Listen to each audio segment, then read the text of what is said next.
Oh, hi, and welcome to another episode of the Westmarch Workshop. In this episode, we're going to be joined by Leviathan and Dredscythe to go and talk about our BlizzCon predictions. It's a little annual tradition that we have, though a little delayed this year, and a little bit different. We have never recorded an episode this close to BlizzCon before. I'm not going to go into too many details because it's going to make me cry, because normally we record like a week, like 2 weeks before BlizzCon, and then we'll have like the aftermath like 2 weeks after, because it's just the travel, the setup, the going through. Because on a Wednesday night right before BlizzCon, we'd be out at a restaurant, celebrating a certain special someone's birthday around this time of year. So it's got some good memories, happy, sad, happy, sad. But gentlemen, thanks for going through and continuing the tradition, keeping it alive. But yeah, for those that might not know your faces, Leviathan, why don't you go ahead and introduce yourself? Hello, welcome everybody. Sup fellas, it's Leviathan here. I am a content creator. I make all sorts of stuff having to do with Diablo primarily. Love the Demon Hunter, my first love, and Crusader. Every now and again dabble back in that wagon of stuff. But yeah, I mean, right now is the most exciting time that we've had in quite some time for Diablo, and I'm looking forward to all the crazy speculation that we hopefully will be discussing tonight, and then to be proven absolutely wrong when Blizzard does a 180 on us and somehow surprises everything that we never saw coming. And Dredscythe, how about yourself? Doing all right for now. Dentistry issues all aside. It's fun to be here again with you two. Somewhat same feeling, but we're home. But it'll be fun. It'll be fun to talk about everything, because somehow, some way, there's still a lot to discuss and a lot to talk about for this year's BlizzCon, as well as other personal things as well that just happened too. So, all fun. Yep. I've subtitled this BlizzCon like as a movie marquee, like BlizzConline, the cozy one. The cozy one, the cheaper one. Yeah, you could say that again. I don't have to buy you a Moscow Mule that I'll spill. Or that I'll kick over. This is true. It's true. But, at least we can still have those fond memories to go back and compare. Always compare. Man, keeping the BlizzCon traditions alive. But as I was saying in the opening, normally we're a few weeks removed from the actual opening to BlizzCon, and we're right now, like, we are in the thick of it. We are knee deep in just rumors and, quote-unquote leaks and stuff like that. Everyone's just throwing out ideas. Some people are trying to say that they've got insider info. What do we believe? What do we don't? We've got plenty to go through and talk about. If maybe not, these predictions might be some of our most accurate that we've ever had, just because of the things that have been going on and we've been talking about. Yeah, I guess we could go through. There's the long list of things to discuss as far as everything, and it's so cool. As we were like Leviathan, we were just talking about a couple episodes ago. It's such a time to be a Diablo fan because there's so much to discuss. There's probably the most number of Diablo titles that we've been able to freely talk about at any point in the franchise's history. With that are going to be like actual active games, as well as some other, tertiary things and projects that might be going on in the works and rumors and stuff. But yeah, that was one thing. I was looking at the schedule this year, and in the past you can kind of make some assumptions about, this panel's going to be about this. They might even be labeled like Diablo 3, what's next, or something. But these are so general with the titles, and they have so many titles with the games that they have. You don't really know what's going where, so it's actually kind of it keeps part of the guessing game going of just, this is actually the most, well, I guess most and not most befuddled, like you were mentioning, because we're so close to BlizzCon, that we might be, because now we have so many titles to choose from to decide what it is they'll reveal. Mm-hmm. Yeah, it's like, is this the Immortal panel, or is this the D3 panel? Are they talking about D4 here, or are they gonna intermix it? You know, are they gonna, like, you know, with the being the online format, they could have, you know, like the first third on this title, the second third on that one, close it out with like Diablo 4. You know, it doesn't necessarily have to be all one sequence. They can hand it off in the middle of the presentation. Yeah, and that's kind of the really fascinating part about this BlizzCon. The fact that you can call it more limited in scope because it has to fit to this online streaming platform. Mm-hmm. But at the same time, like you're mentioning, they can work with a format that they haven't really had the opportunity in the past. Like, there's always been a virtual ticket, but that's based on a show that's actually being live produced, you know? So this is kind of cool because there could be some, you know, cut snippets, and we have seen some of those things at, you know, in-person BlizzCons with some prepped videos and such, but, you know, they could can some interviews for people that might not be able to make it at a certain time, have sort of like a live toss. Like, who knows? Like you said, they could hit so many different topics. Oh yeah, and not to mention, I also imagine there's going to be the barrage of blog posts and stuff that will be going live throughout the course of it. You know, as they've always done at BlizzCon, when they have like the big Diablo What's Next panel, there'll be kind of a companion piece that goes up alongside it that might have like some screenshots or additional verbiage that wasn't actually in the presentation. And so there's always one of the fun things at BlizzCon is immediately then going over to the official site, checking the article. Was there something that we missed? Is there some sort of new art asset that wasn't in the press pass? You know, something along those lines. Or even just like, you know, Immortal last year didn't have a panel at BlizzCon, but then had a nice big blog post talking about its future, how development's going and such. And, you know, there's a lot that they can do with this format that is I guess a bit, like you were saying, it's a bit more free than as opposed to the live produced show. Yeah, I mean, don't get me started on the whole blog post deal. Like, part of me is excited, but it's also like I have to get really efficient at copying all these articles over for BlizzPro. But it's like, it's really exciting because when you think back over, you know, games that are either within the Diablo franchise, it's like Diablo 1 was just redone for GOG. Mm-hmm. Diablo 2 is still going by Blizzard. If the Fabled Resurrection is coming, that's the third game. We have Diablo 3, that's the fourth game, I know. I'm syncing them up in weird order. We have Diablo Immortal, which is the fifth game, and then we have Diablo 4, which is the sixth game. So in total, as a Diablo fan, we have 6 games, which is kind of fitting when you think about it. But it's like, it's nutty. It's like that, like for to have that many diverse, well, the potentiality of having that many, as we'll get into later.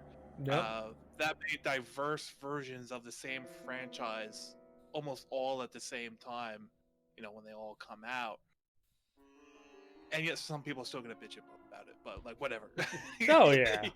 I mean, come on. But this is the Diablo community. We'll find something to complain about. But yeah, the Blizzard community in general. But true. It's gaming in general. Life in general. Humanity in general. The internet incarnate. I said I wasn't going to get political, but I'm already going back on it. Sorry. Contain them. Yeah, but it's crazy. Like, are we finally winning in the good graces of Blizzard?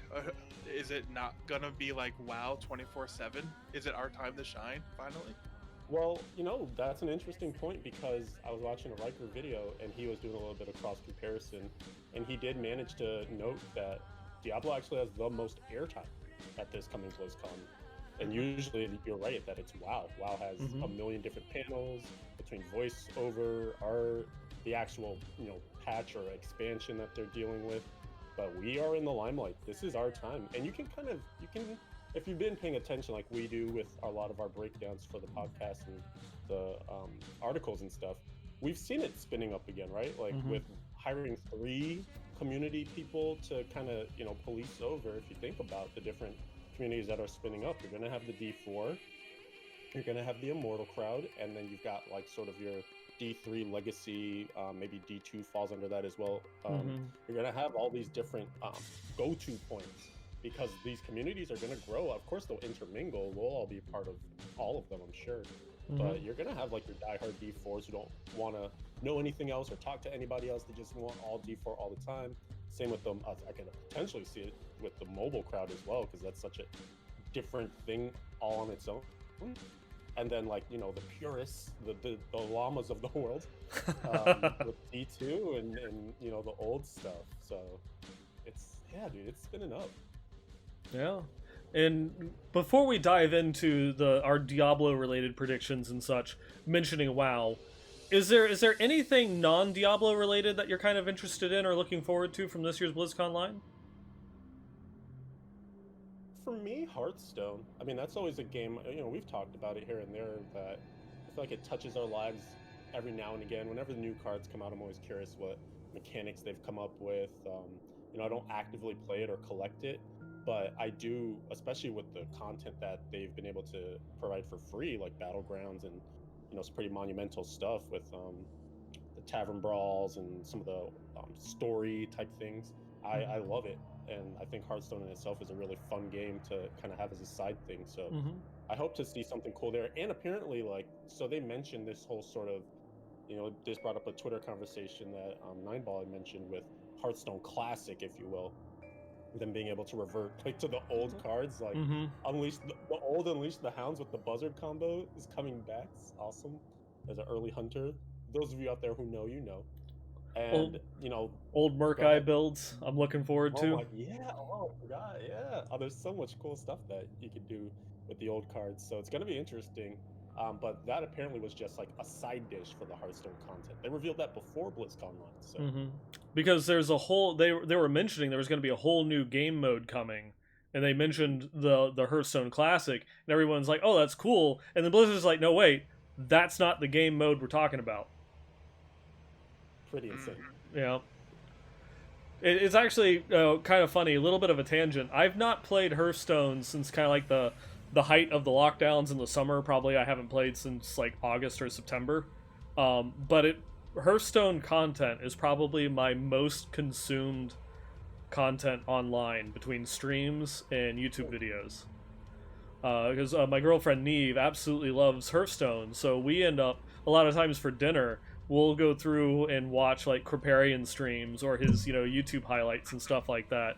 You know, so it's something that she really enjoys the game. It's one of her favorite games, and so we just, you know, kind of like, you know, watch Battlegrounds videos because it's fun, quirky little game mode, even though I don't play it. You know, that reminds me of a quick story. So you know how at the beginning of this year, I think it was, people got those sort of year-end summaries from Twitch. You know, this is who you watched and how many hours and stuff. My top watched category was Hearthstone, and all my top streamers were Hearthstone streamers because I literally use it like to go to bed. I love just putting on a Hearthstone stream. You know, they're usually pretty chill. Somebody popping off, they got a top 3 or something. But otherwise, like, yeah, Battlegrounds is just really fun to kind of watch until you fade off. Yeah, that was like pretty much the same thing for me. I think it was like 12 wins AHS in Kriparian, where like, well, and I mean no disrespect to my Diablo family and community or anything like that, but they were well leagues above my overall view time compared to anybody else. I mean, a lot of that is also because like Neve on her day off will just go through, take the iPad and then just like broadcast it to the TV and like, you know, watch some streams and stuff.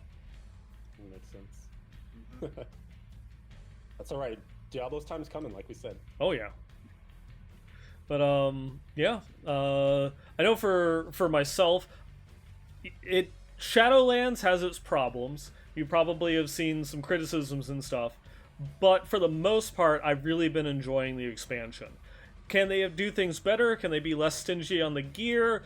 Can they tone down the roguelike aspects in an MMO? You know, a competitive MMO. I would hope that they can, and it seems that they are. They're making some strides.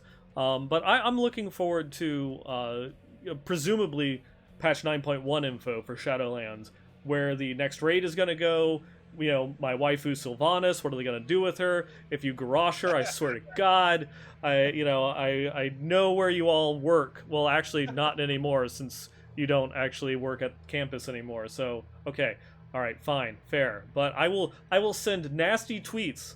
I promise I will send nasty tweets if you disrespect my waifu Sylvanas. All them nastygrams. I'm probably the same way, because even though I don't really play WoW, I still follow it closely for the lore, for anything else. Like, ever since, God, whoa, WoD was like the last real expansion I played for like months on end. Mm-hmm. But ever since then, like Legion, I played for like 2 or 3 months. That was split between 2 separate times. I didn't play BFA. I didn't play this expansion, but it's like I still followed. Actually, in a similar vein, the person who I watched the most on Twitch last year was Tally. And he's a big WoW streamer because he just has a good attitude. He has a good attitude. He calls it like he sees it. He doesn't shill for WoW.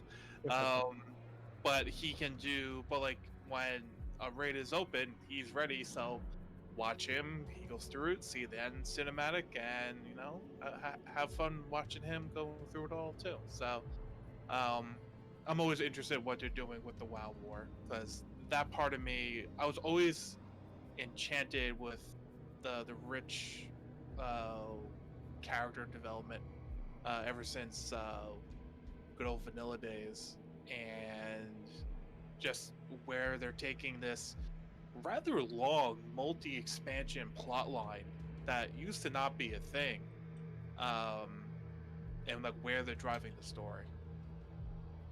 So that's what I'll be looking forward to, besides all the half-dozen Diablo game stories. Mm-hmm. I find it surprising none of us said Overwatch. Like, it's the brand new, or at least the latest IP for them to introduce, and Overwatch 2 is supposed to be a thing. But it does kind of feel like how do you guys feel about Overwatch? Because to me, it seems like it came in hot. Mm-hmm. They spun up Overwatch League and poured a ton of money into it. But I don't really feel like it's sort of permeated the way that you would have expected it to. I follow, like the Florida Mayhem and the Overwatch League on Twitter, and when in the middle of the league, I get more tweets, on my timeline about like the LCS or the Invitational and Dota and stuff like that, when I follow none of that. So there's definitely some sort of communication issue that's been going on, and especially since they switched from Twitch to YouTube. Like, I watched barely any of the last Overwatch League, because it's just, I didn't even know when it was like live or playing, to like go and get the notification, just because like the YouTube setup for showing live channels and such is just so garbage. It was one of those ones where it really fell off, and because I didn't have that level of interaction, because I'm not really interested in playing the game, it's like I had assumed, like, this is going off on a little bit of a tangent, but I had assumed, since they announced Overwatch 2 alongside Diablo 4, that there had been articles and discussions about the game modes and stuff like that. They had been talking about it. Little did I realize, going into this BlizzCon, it's just been like radio silence. Like, all you have is, it's a thing. And it's like, wow, yeah, what is Blizzard doing with this franchise? Shocking. Yeah. Yeah, I mean, my thing with Overwatch is like,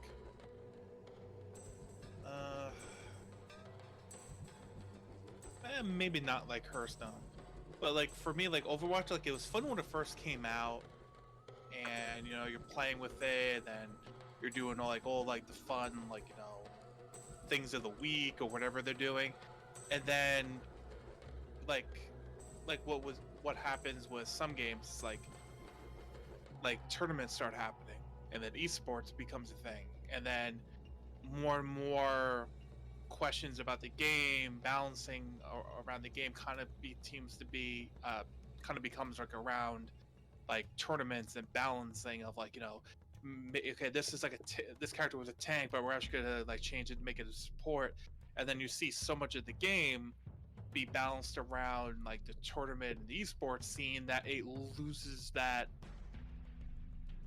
I don't want to use the word casual because I have a hatred of the whole casual versus hardcore for vocabulary, but it's like the game loses that aspect of fun, where it's like I just want to go into a game, play with a couple of random people, and not feel judged for playing this character when everyone's trying to be a try hard tournament player when you're not even playing ranked, and then feel bad for it. So like I just kind of fell off with the game, and I think in a way like the more it kind of became about like the Overwatch League and the teams, I'm not saying it's bad for the esport or the health of the game, but it's like it just felt like it came more and more about like the tournament scene and like, you know, this city's team and everything else, and like the whole aspect of it just being a fun game to play kind of got lost for a lot of people.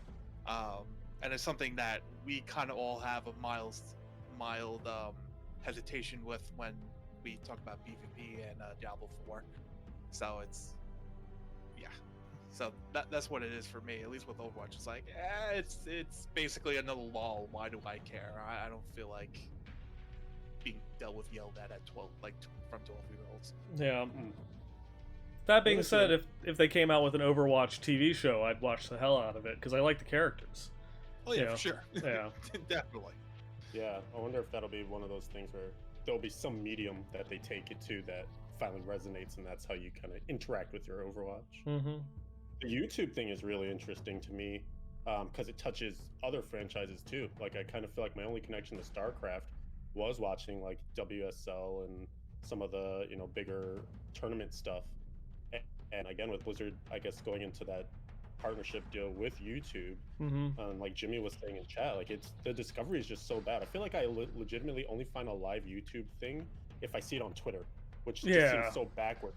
I have a YouTube account, I have subscriptions, I have algorithms, like I should get that stuff. It should be prominent that that one of the channels that you follow is live, but it's not. Like you'll have to like sometimes click through to see the live channel further down your list, you know. But like StarCraft is one of those ones where it's like, you know, StarCraft 2, peace be with it, sorry. You know, going through, and I started, you know, I had a little bit of a renaissance, you know, with StarCraft also during like the whole lockdown and such, because they had handed, you know, the kind of like the WCS license over to ESL. And so that was still going through and broadcasting on Twitch and such. And so I was able to go and like watch these quarterly tournaments and such, and, you know, enjoy watching the stories unfold and such, just because it's on a platform that I'm on constantly and shows me that it's live. Because I'm on YouTube constantly, but it doesn't tell me when things go live. Sucks. Yeah. But, you know, from some of the things that I heard, it was more kind of like it was like a you know, not necessarily for the viewership numbers or anything, but it was more like a monetary deal. You know, they had switched all of their hosting services over to like, you know, Google platforms and such, and they worked out a deal with hosting, you know, their exclusive content with their streams and such, and that kind of made a little bit sense because like the NFL makes its money off of like broadcasting rights. Obviously, there's merchandising and all other types of stuff, but the big chunk of the income comes from broadcasting rights and auctioning that off to all the different providers. And, you know, that's what they had hoped to do with Overwatch, you know, because they got it on ESPN and other stuff like that. But, you know, I don't know, you know, where that's going or anything, but it is, you know, if they can get some money for selling the rights to a platform, you know, they still need to care about the viewership, but maybe not quite as much in terms of income. Yeah. Oh, and you mentioning that reminded me of another point, which is that I think the reason you feel that way, Dread, with Overwatch is because they probably do pretty much view it that way, where like they want the esport to be the pristine version of the game, because you can almost look at your esports budget as like your marketing budget, and if they can get a bunch of kids to like watch their favorite team and say, I want to play, you know, that hero or champion like my favorite player does on this team, then that's how they're getting drawn into the game. And they don't want the experience from the esport to differ that much to when you log in to play, because otherwise there's that disparate connection of like, oh, when they play, you know, on OWL, like it's like this, but when I play, the, you know, meta's all crazy and different. Mm-hmm. Yeah, there's always that, and then there's always that weird disconnection that can happen with people like, oh, I saw my favorite streamer play, Mercy, and I'm playing Mercy. I'm doing everything he's doing, but I keep on losing. My team is bad, and then that just kind of goes to the whole toxic nature of the game. Unfortunately, that can happen at times. So it's, yeah. So before we round out the Overwatch discussion and start moving on to the Diablo topics, I do have to mention that when I was playing Overwatch, I ended up settling on Mercy because I'm terrible at first-person shooters, and her heal is an auto-aim. Found the way to have. I found the way. I enjoyed it. I was okay. I was halfway decent at least. You know, back there in unranked quick match. So, you know, there's that. Yeah, I was right there with you. Yeah. But yeah, so before we move on to Diablo topics, anything else Blizzard related that you're looking forward to or expecting from BlizzCon? It's not Diablo. Heroes. Sorry? Rip Heroes. Sorry. Not sorry. Hey, Sorry, hey, Jim. Heroes Sorry, does Jim, in chat. Heroes does have a panel. It's Carbot animation. Oh, it hurts to laugh. And this is how it felt in the Diablo years, people. It did. We know exactly how you feel, Heroes community. We really do. For what? How long? What, like 3-4 years straight? It was like, oh, we got like 2 panels, and Yep. one of them was like, oh, only one of them was like the good kind of panel. What can you do? What can you do? But yeah, so we've got a whole bunch of Diablo stuff to go through. In previous years, we kind of formatted it down. You're still kind of perfecting on how to go and cover this, because there's, especially this year, there's so much to cover. So kind of like breaking it down to like by category, by game, as it were, and then kind of giving the floor open to everyone to discuss how you feel. What is there something that's stepping out to you? Is there an expectation or a prediction that you have? And we'll open it up with probably the one that's not really going to see. We're going to go from the one that probably won't have a lot to talk about to the one that's going to be the star of the show. And with that, we'll be starting things off with Diablo 3. Obviously, the focus of the Diablo team and the Diablo franchise as a whole at Blizzard is moving on to, bigger projects. But Diablo 3 is still alive and kicking. It's still continuing to get support and such. We just got double goblins. Yay! But I'll open this one up by going through and saying I'm not sure if we're going to actually get any screen time of Diablo 3 at BlizzCon, and if it's going to end up being what Immortal was last year, and we'll get a blog post going and talking about the next season, when we can expect a PTR, or even just a roadmap to what future content for Diablo looks like going forward. I'll go first because I'll actually be quick on this one. I bet like 95% chance it'll be exactly that. It'll get like maybe a sentence or two, like, yeah, we're working on stuff for Diablo 3, but for right now, insert any other Diablo game. It will probably be like a blog post or two, probably like a week after BlizzCon itself, probably mentioning like what they want to do and then whatever PTR nonsense they're gonna unleash on us. But they're probably just gonna focus on D4 and Diablo Immortal. Yeah, seems like we're all in line on this one, because it's kind of funny. We opened up the podcast tonight talking about how this format allows them to do a lot of different stuff and, cut to a bunch of different games in the same panel potentially and things like that. But that being said, there's also just a lot of room to talk about the new stuff like D4, Immortal, maybe anything else lurking in the corner. So Dun, dun, dun. Ominous music. All right, yes, I agree that D3 is not going to get a lot of center stage treatment. Like most of you are saying, if it gets a word, it's a brief one. And my God, I hope that in the wake of BlizzCon, there is something about what's coming next season, PTR news, because think about this season that's currently going on, 22, is past 3 months. And, you know, they try to aim for this 3-month length. It's been going like more to 100 days or plus, really. 4 months almost at this point. So and they activated that double goblin you mentioned. Sometimes that's seen as the middle of the season. Yeah. Come in. Oh, Lord, if that's the middle, this is going to be a longy boy. Yep. But I'm hoping that's just like weird timing, and maybe they're just trying to use the double goblin to keep more eyes on Diablo, like activate the accounts a little bit, you know, get the juices flowing for the internet to look for Diablo stuff, and lead into BlizzCon, and then, like you guys said, next week, maybe week after, PTR blog something like, all right, and we're moving on. Yeah, because that's what I was talking about on the last episode. The thing that is, because we still don't have an announcement of the PTR. We have like a 2-week PTR, like a 1-week grace period, and then the 2 weeks in between the seasons. You know, we're a month out from the next season. Every day that goes by that they don't announce, you know, the PTR itself.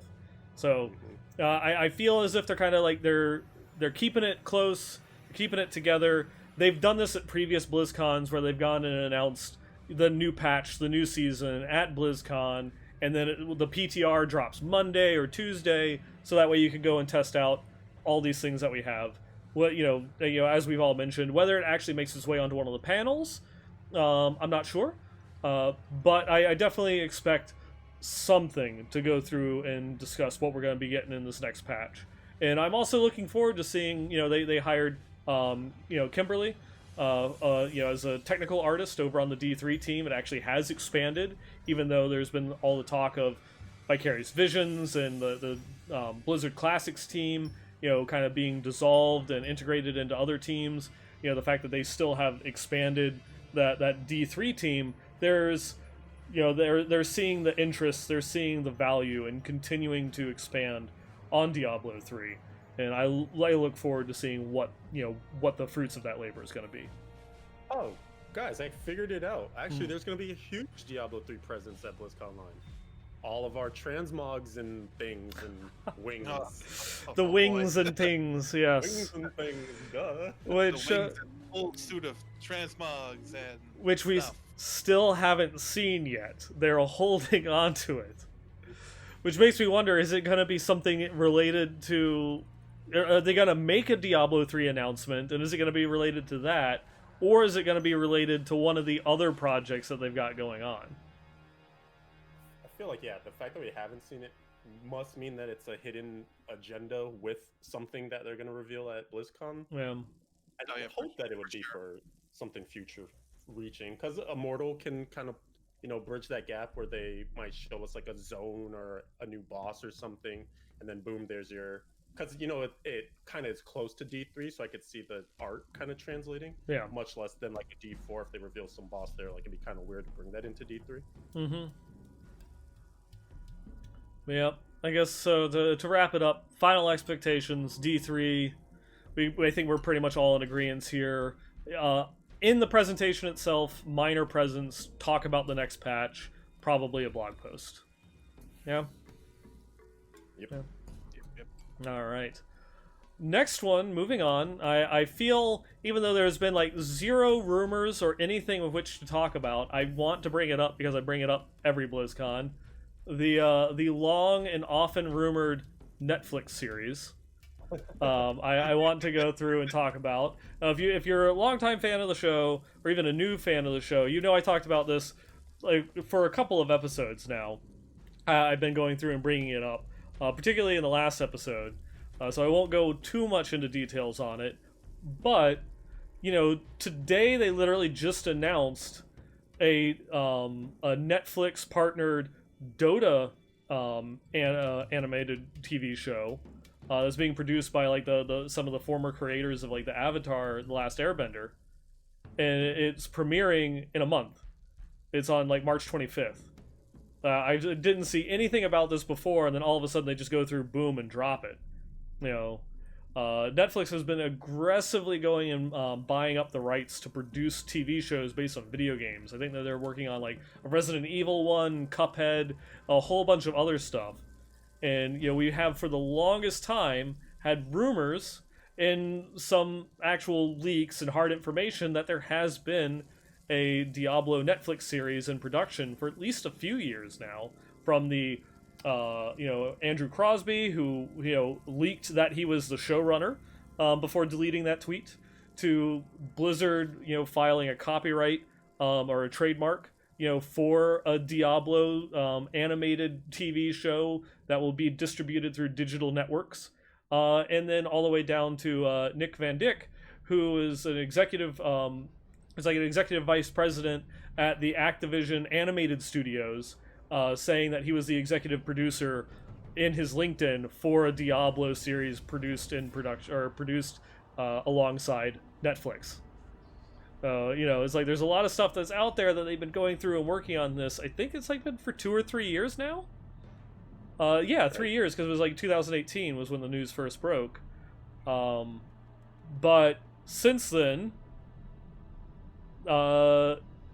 Activision is in a lawsuit with Netflix at the moment, and some of the conversations have been that the talks turned ugly because they're trying to remediate the situation of Netflix scalping corporate executives, and then they finally the talks between the two of them broke down, and so they filed the lawsuit. And so any of the other things that they were working on behind the scenes has all been at a standstill, if not just canceled outrightly.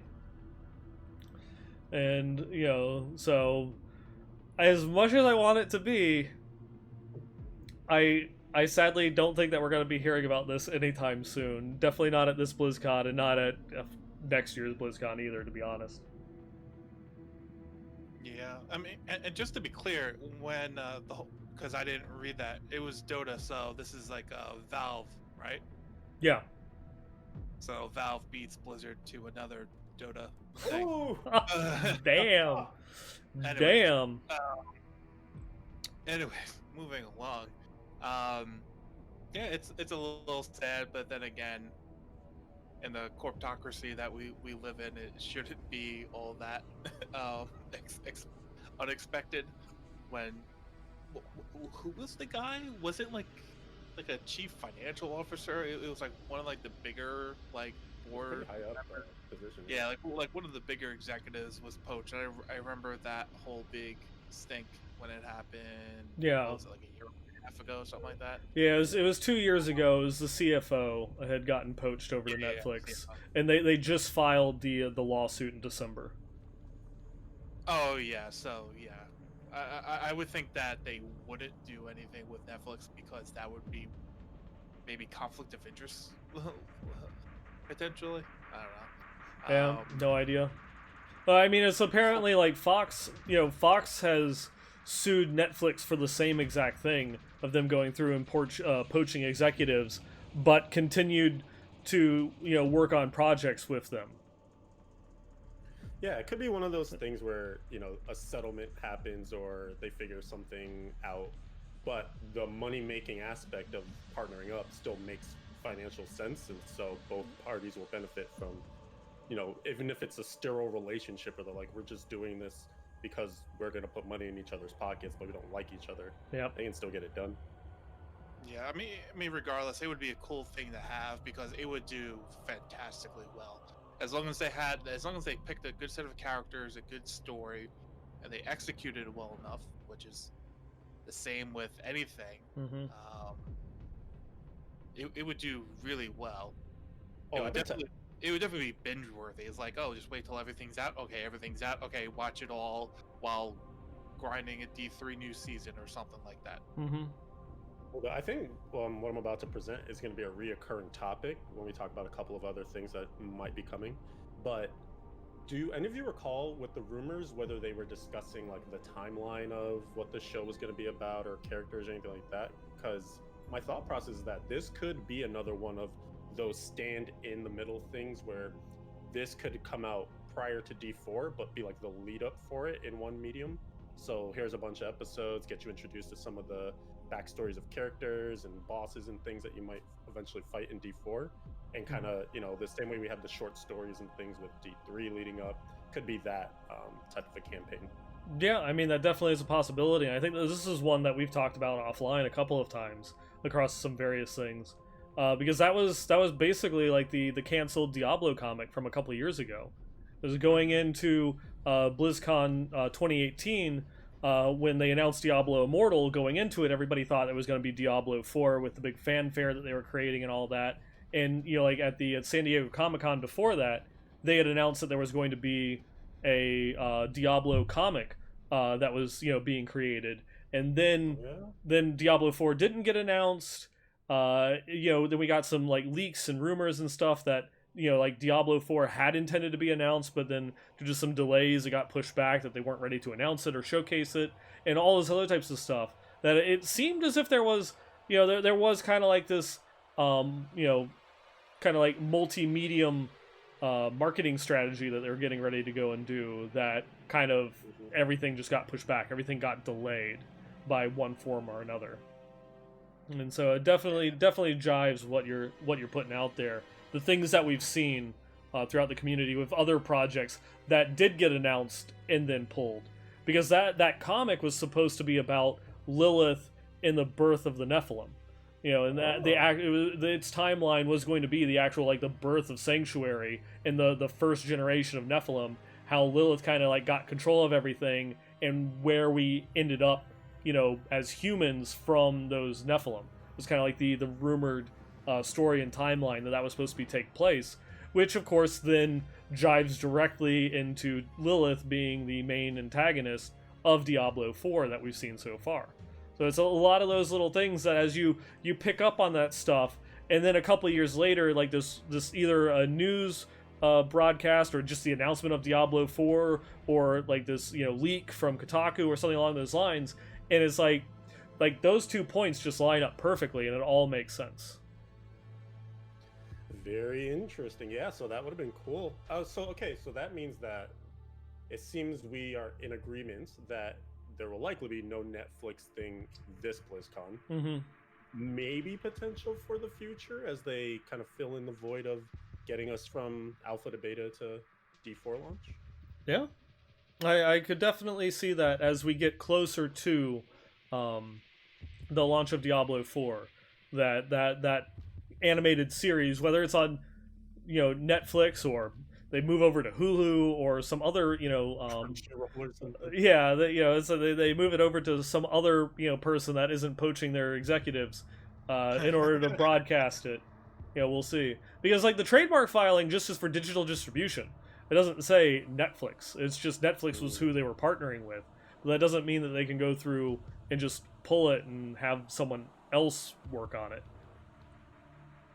Yeah, I mean, you know, there's, especially if they want to go with like if they go like the anime style, then they can go to any one of like dozens of individual animation houses at that point. Oh yeah. Do a contract, and there you go.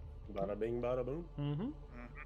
But yeah, I definitely would be in agreement with what you said there, Leviathan, and the closer we get to Diablo 4, the more that announcement becomes likely. Makes sense. Alright. So, going through, moving on to a bit more substantialer topics. Diablo Immortal. Now, obviously, this one, you know, had a flat landing when it was first announced in 2018. For those playing the home game, that was Leviathan rubbing his hands together, grinding Paragon as I speak. Somehow, some way, he's doing it. Yep. Mentally getting there. He's getting that friction ready, so that way his fingers have maximum traction on his phone screen. Traction. And I hope you've been doing your hand exercises every day. Sent them out in the email. And perfect calluses. But yeah, last year, as we mentioned a couple of times on the show already, it had space on the BlizzCon floor, but they didn't have any panels dedicated to it. It was just, a dev would hop on a stream, or they posted a blog post to the official Diablo site to go through and talk about where they were in development, what their plans were, and such. Though that mentality, everything around Diablo Immortal has since changed when they launched the technical alpha, and everybody that played it loved the game. Everybody that they went through and they got into the technical alpha that was out there, giving their opinions and such, enjoyed the game. There was very, very little discourse, about negative aspects of the game itself. Maybe like some legitimate concerns about monetization practices, things like that. But as far as the gameplay goes, yeah, people thoroughly enjoyed it. I think that this positions them into a place to actually give Immortal some time up on the big stage. 100% agree. I think we're going to see a whirlwind change from past BlizzCons to now. And you're right. I think they you can almost feel like an attack from the technical alpha, like just the insane amount of polish that it was presented with, the blog posts all covering very specifically all the aspects that people would care about, right? How does the gear work? Will you be able to buy it? How's the monetization? Like directly getting in and addressing, like being very in your face again. Whereas before, it almost felt like Immortal was like, we have to hide this. Like we announced it, like you said, fell flat. We're not going to talk about it. They're going to antagonize us every time we even mention the word Immortal. So it's in the back. We're shopping it. But now it's back with a vengeance, right? Like this seems like, and I think it's going to be the case with mobile, that you have to be very active in the marketing of it. Otherwise, no one really knows like where to find it or what it's about. So I think we're going to start to see, like you said, that sea change of Immortal's going to be involved in all the main stuff again. And I think they have the insurance of D4 to cover any bets, okay, especially this BlizzCon, right, where we keep mentioning this idea of like split content. They can always lead with a D4, bring in an Immortal, and it softens the blow a bit if people are still going to be a bit upset about it. Yep. It gives people another avenue to channel their energy. Even though people love to go through and troll about D3 or Immortal, on like say, our Diablo or something like that.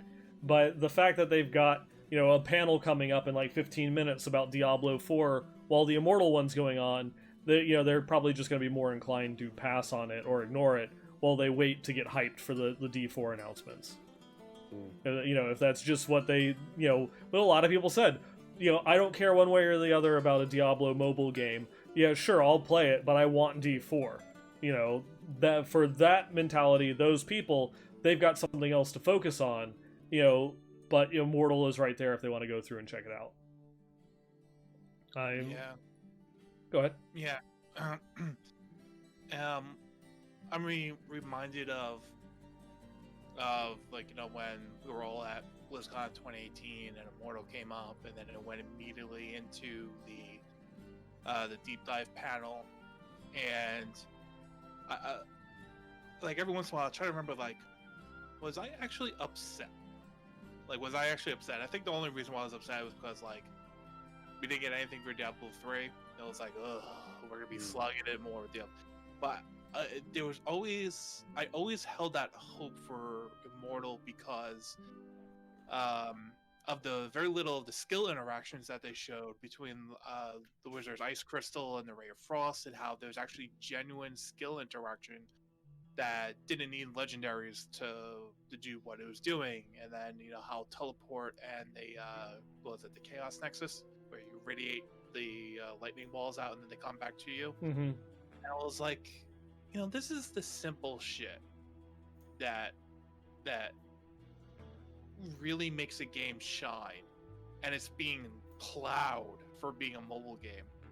And just the way it was announced, where it was announced, not exactly for what it is, and coming back through the alpha and everything, and how they really seem to have doubled down, and Wyatt and the rest of the team said, like, we're gonna go into this headwind full force and come out better on the other side. And as I gave my feedback and as I talked to Nemo and Echo on their podcast, there were two invisible bars that, or unsaid bars that the Immortal had to reach in the technical alpha, and for me personally, they reached it sky high.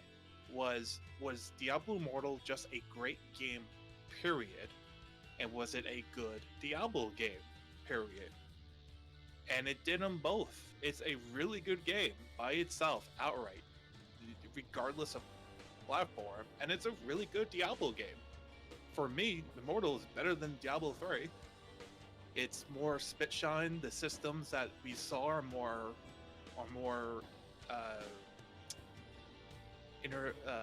iterated on. They're more integrated. It may not have the stat depth, but what's there is generally good. I'm like, thank God everyone else is finally seeing this, because I would hate for all the innovation, all the new ideas that are coming in this game to be lost to the trash pile of history because, oh no, it's a mobile game. So I think Immortal has proved itself to be a really good game, and I could say has received the dubious honor of, oh, like how like Diablo 3 is like, oh, but it's not Diablo 2, I hate this game. And Immortal's like, oh, it's not, it's just a mobile game. Like, it's gotten good enough to be just simply dismissed by probably, quite frankly, the crowd of people who will just never be happy. They will always want their Diablo 2. It's like, all right, fine, you're just one of those people. You look like you got something to say there, Steven.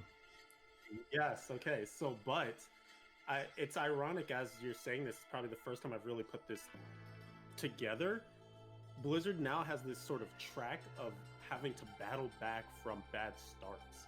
When you think about D3, Error 37, think about how many people you run into who said, I never went back, right? I didn't play, I heard Reaper was great, but I just got burned on the original vanilla experience. You know, the systems were weird, Snow Paragon, blah, blah, like it just wasn't fun, Auction House. So now we're in another deficit start with Immortal because of how it was not even released yet, but how it was introduced, how it was revealed, announced. And so I think you are gonna, hopefully, because it's so early, this can maybe be a thing that gets forgotten, especially like you said, when the proof of concept will be just playing it. And I think it's huge that they went with the free-to-play model, because that means people can download it with no strings attached, right? And that the game can hopefully prove itself just by being able to be accessed and people messing with it. But no matter what, you have the detractors who have already made up their mind because of the way that it came in, that they are not going to touch Immortal. So you're still battling with that, you know, how do we pull them in? How do we change their minds? Yeah, I mean, on that point, like, you know, how you bring people in false starts, like, yeah, Diablo 3 had a false start, but Reaper of Souls, when it launched clean. It launched like a season start. Not like the most recent seasons, granted.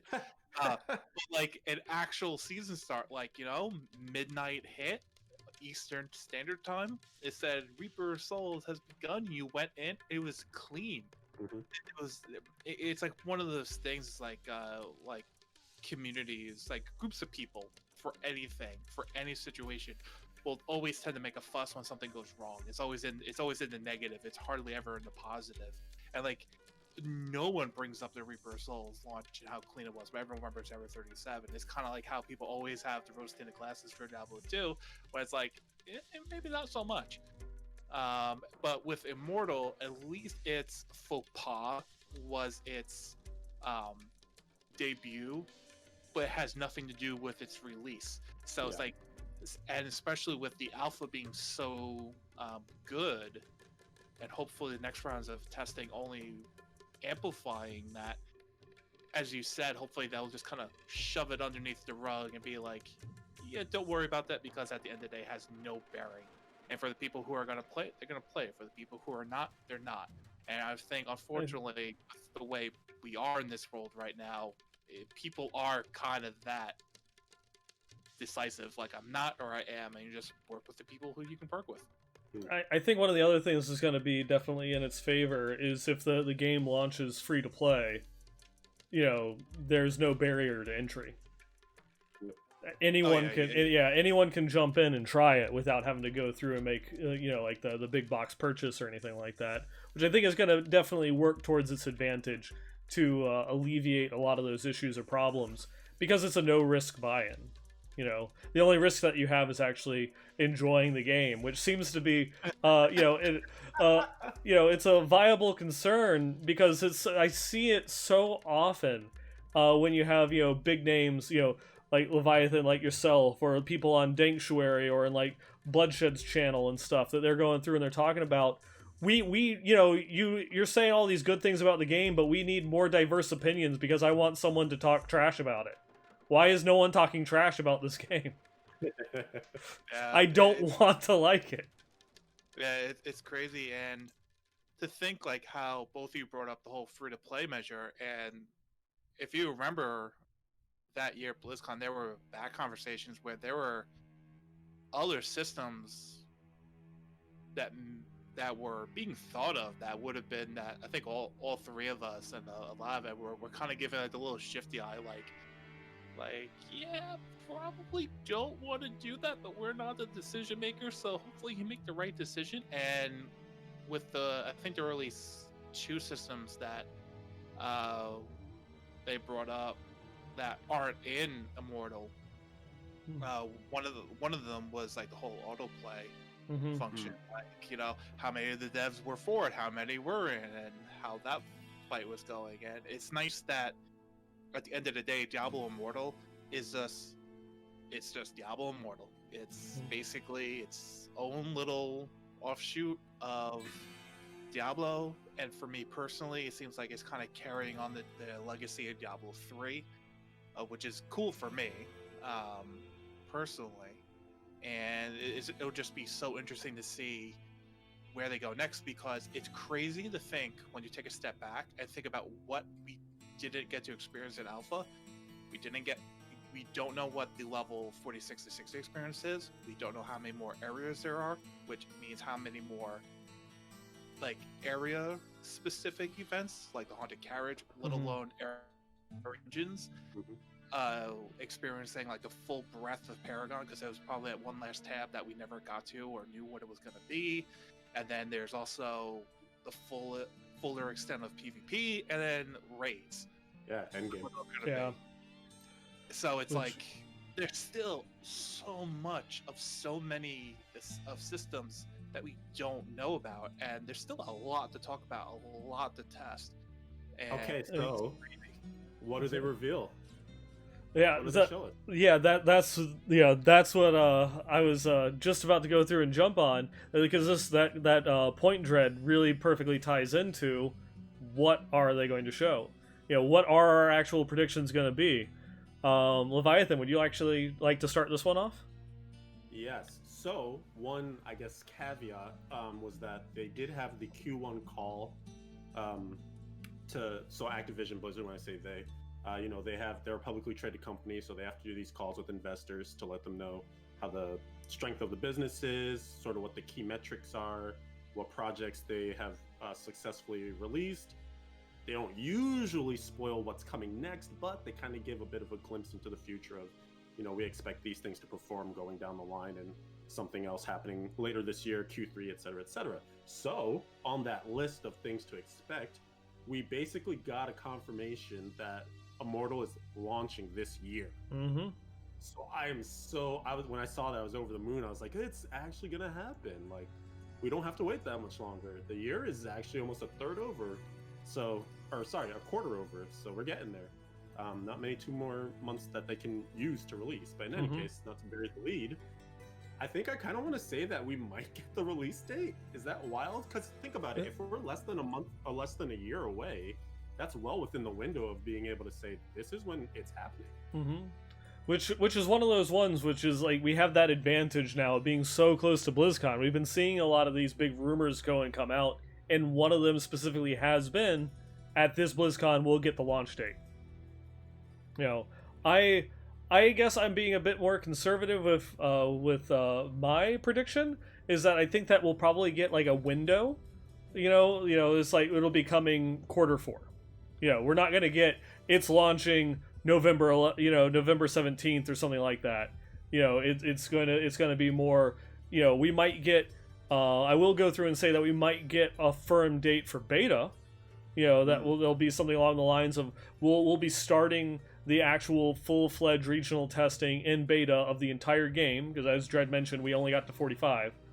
We'll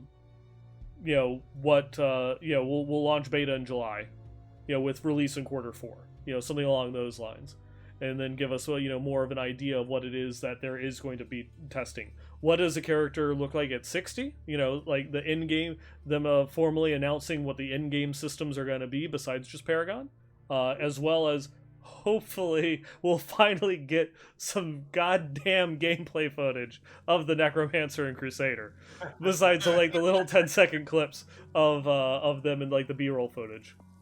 I was so sad when they weren't in the technical alpha. Why do I have to wait so long for my beloved Necromancer?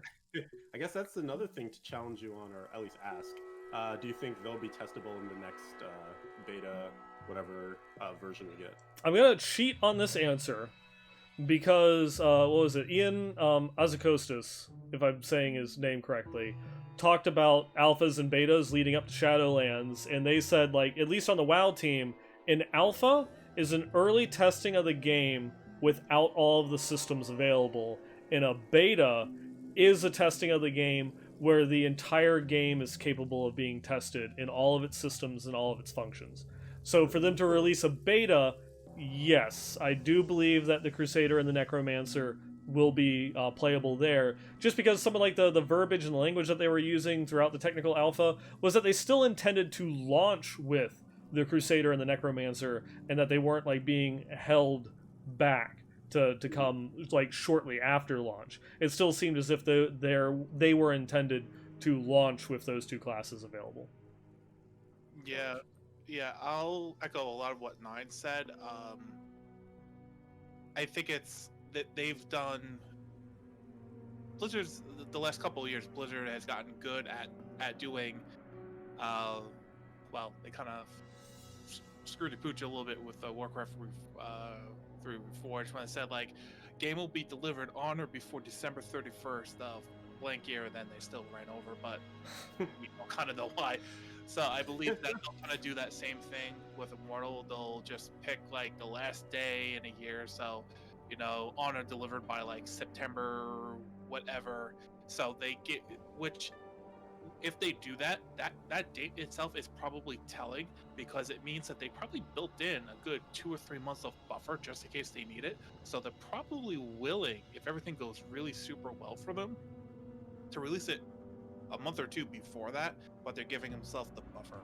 Yeah. When it comes to closed beta, I think they'll go as far as a closed beta announcement, say 2 to 4 weeks after BlizzCon. And my thing that I've been saying either in Twitter or conversations with other creators about Immortal is, I would hope, because this would probably be the best testing that they could get, is that in the closed beta, since I just checked a day or two ago, our characters are still live. If you you load up the character, you get the region, and then the existing character screen pops up, our characters are still live. So what I'm hoping is that for people that were in the previous alpha test, when they go back, we have our characters already at 45. So the Paragon just becomes disabled, and then we just continue leveling through the 60 experience.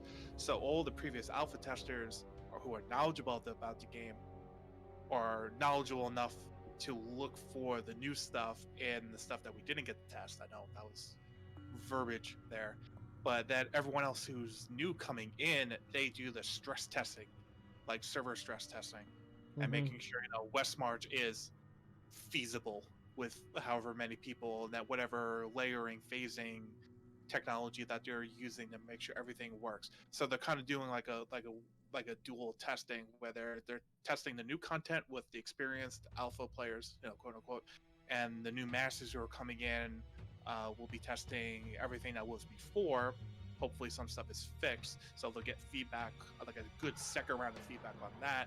And as Nine said, hopefully Crusader and Necromancer being there, so they'll start getting feedback on those classes because they're going to need to.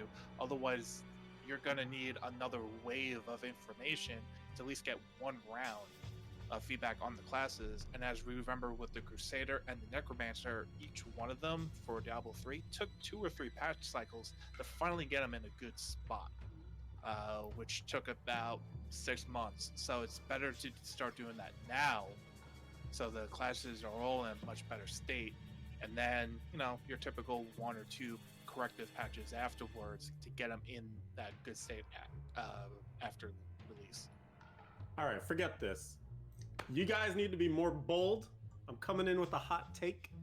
We're going to get a release date at BlizzConline, and Okay. I'm actually going to give my prediction. I'd like you guys to, even if you don't believe we'll get the release date, I'd just like to see what yours would be. I'm going with September 21st, and the reason I go with this date is because it's kind of like a Hallmark late Q3 date. It's a Tuesday. I think maybe games still might come out kind of early in the week, get that week of metrics, whatever. And I do think we will hear about a testing phase, and they probably will even give us dates for that, or at least a rough period. And I hope that the testing will primarily happen in the summer when people usually have a bit more free time, so they can kind of link that up the same way that this alpha test happened during the holiday season, where we all had, you know, a decent amount of time to hop in and really throw our lives away. Some of us. That's, you know, Who could you be talking about? I don't know people. I don't know someone in here. Not in the middle box. Not in the middle So box. that's my bold. You can take it to the bank. It might not be worth much though. Okay, so on those conditions, and that we actually do get an announcement of a release date at BlizzConline, going off of what Blizzard has done in the past with giving the release dates for games, like they start their full betas, they're months into their beta testing before they give release dates for like World of Warcraft or other titles. You know, it's like a long time coming. So if they were to give the release date tomorrow, or not tomorrow, but, you know, Friday, I would have to say that meant that, like, the beta is starting like a week or 2 after that, which means that we're not that far away, you know, from the actual launch of the game. And I'll hit you up with an August 24th, because that would be 6 months from this one, and it's my birthday week, and that would be the ultimate present from Blizzard to me. So Oh. Okay. That's my train of thought on the whole thing. That's the bearing. If they give the release date, that's when we're gonna get it. If they don't actually give it and they just give an estimate, it's gonna be quarter 4 or August 24th. Those are my ranges. God damn it, 9. I was quickly going through all the months in my calendar on like the taskbar, going like, August 24th looks good. No way. You thought the same date? Yeah, but like, okay, I have to be different though, because we can't have ties. Either one of us is right or we're all wrong. That's how this works.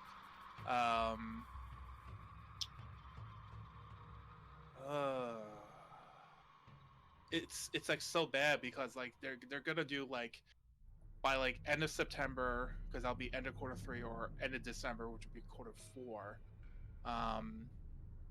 But I really don't think they're gonna need that much time to test, because when you go through the months and you're thinking like they're not gonna need, like going back to Reaper of Souls, the entire beta phase was 3.5 months. It started like 2 weeks after BlizzCon. It ended like the end of February. Yeah. So it was like 3 to 3.5 months. So it's like, yeah, this is a fuller game, but they've already gotten one really good round of feedback, and so.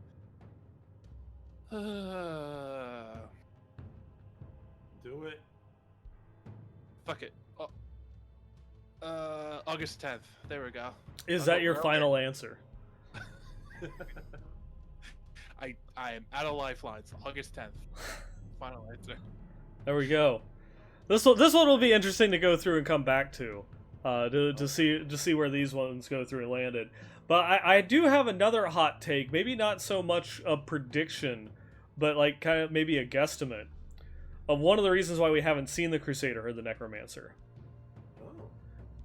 It's an ARPG MMO where you have in an MMO you've got like clearly defined roles within your grouping mechanisms that might play into the in-game systems that they have yet to announce, whether that be raids or some other type of grouped content. And so some of the things that you might need, a tank, maybe? One of the few little gameplay snippets that we do have of the Crusader is that they have an ultimate ability, unlike any of the other classes, that doesn't deal damage, they go invincible for a brief period of time. Something that would be a great utility for a tanking class to happen. And then one of the biggest hallmarks of the Necromancer, besides their ability to summon, is curses, debuffing the enemy. Something that also, maybe not so much in WoW anymore, but was really huge in many early MMOs and very early iterations of World of Warcraft, where debuffs and like curses and afflictions that you put on the mobs, it was the difference between making or breaking the fight.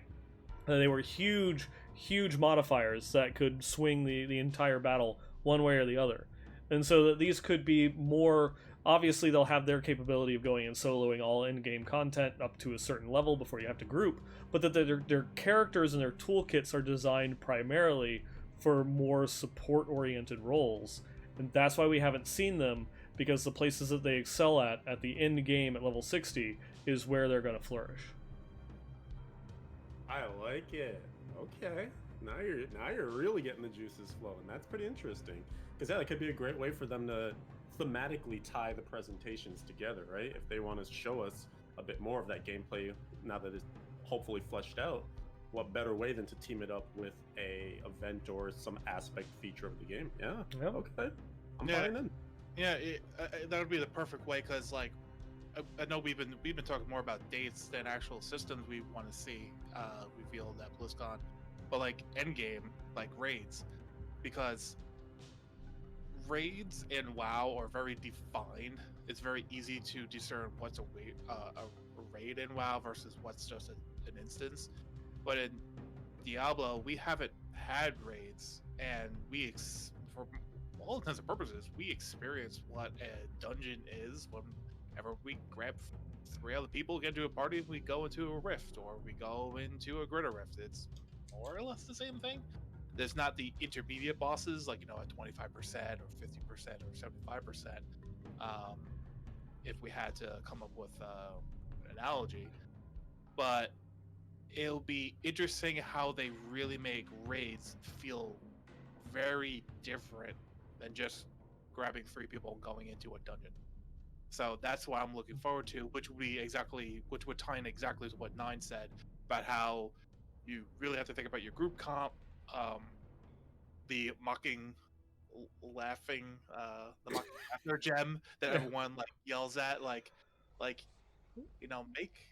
make enemies attack me. Like, why would I ever want this? Like, Because it gives you 40% more stat on the the item you equip it into. That's why you want it. But it's like okay, but if you play Crusader, that's supposed to be the tank, and you have the Hungering Gem. Okay, now you're actively taunting enemies, and then all your DPS, they get behind you, get in front of you, so the enemies are not facing them. And then they can have that Grin gem that gives them more critical hit damage. Now we're actually getting into meta talks with gems that we were all laughing at because we were all focusing through a solo experience, which again is focusing on the raids, focusing on the classes that we haven't had yet, and getting more nitty gritty, which is always a good thing. Mm-hmm. And I'll give you one too, Paragon tree based on raids perhaps, or dungeon content. Yeah, that would be cool. Yeah. Could throw that in there, because they do seem to thematically, there's the more general defense, offense, but then you have sort of your farming one, you have your PvP one. Why not one aimed specifically at endgame? Who knows if it'll combine some aspects of better chance to get a high tier drop off of the final boss, or things like you're mentioning, like and less chance to be detected by the enemy or something, and sit there and defense. I don't want this to turn into like just a Diablo Immortal show, but that was like so many things that I still want and need to talk about the game and the alpha and such, because like this dang it, what was it, the more survivability oriented tree, was it just Survivor? Yeah. Yeah.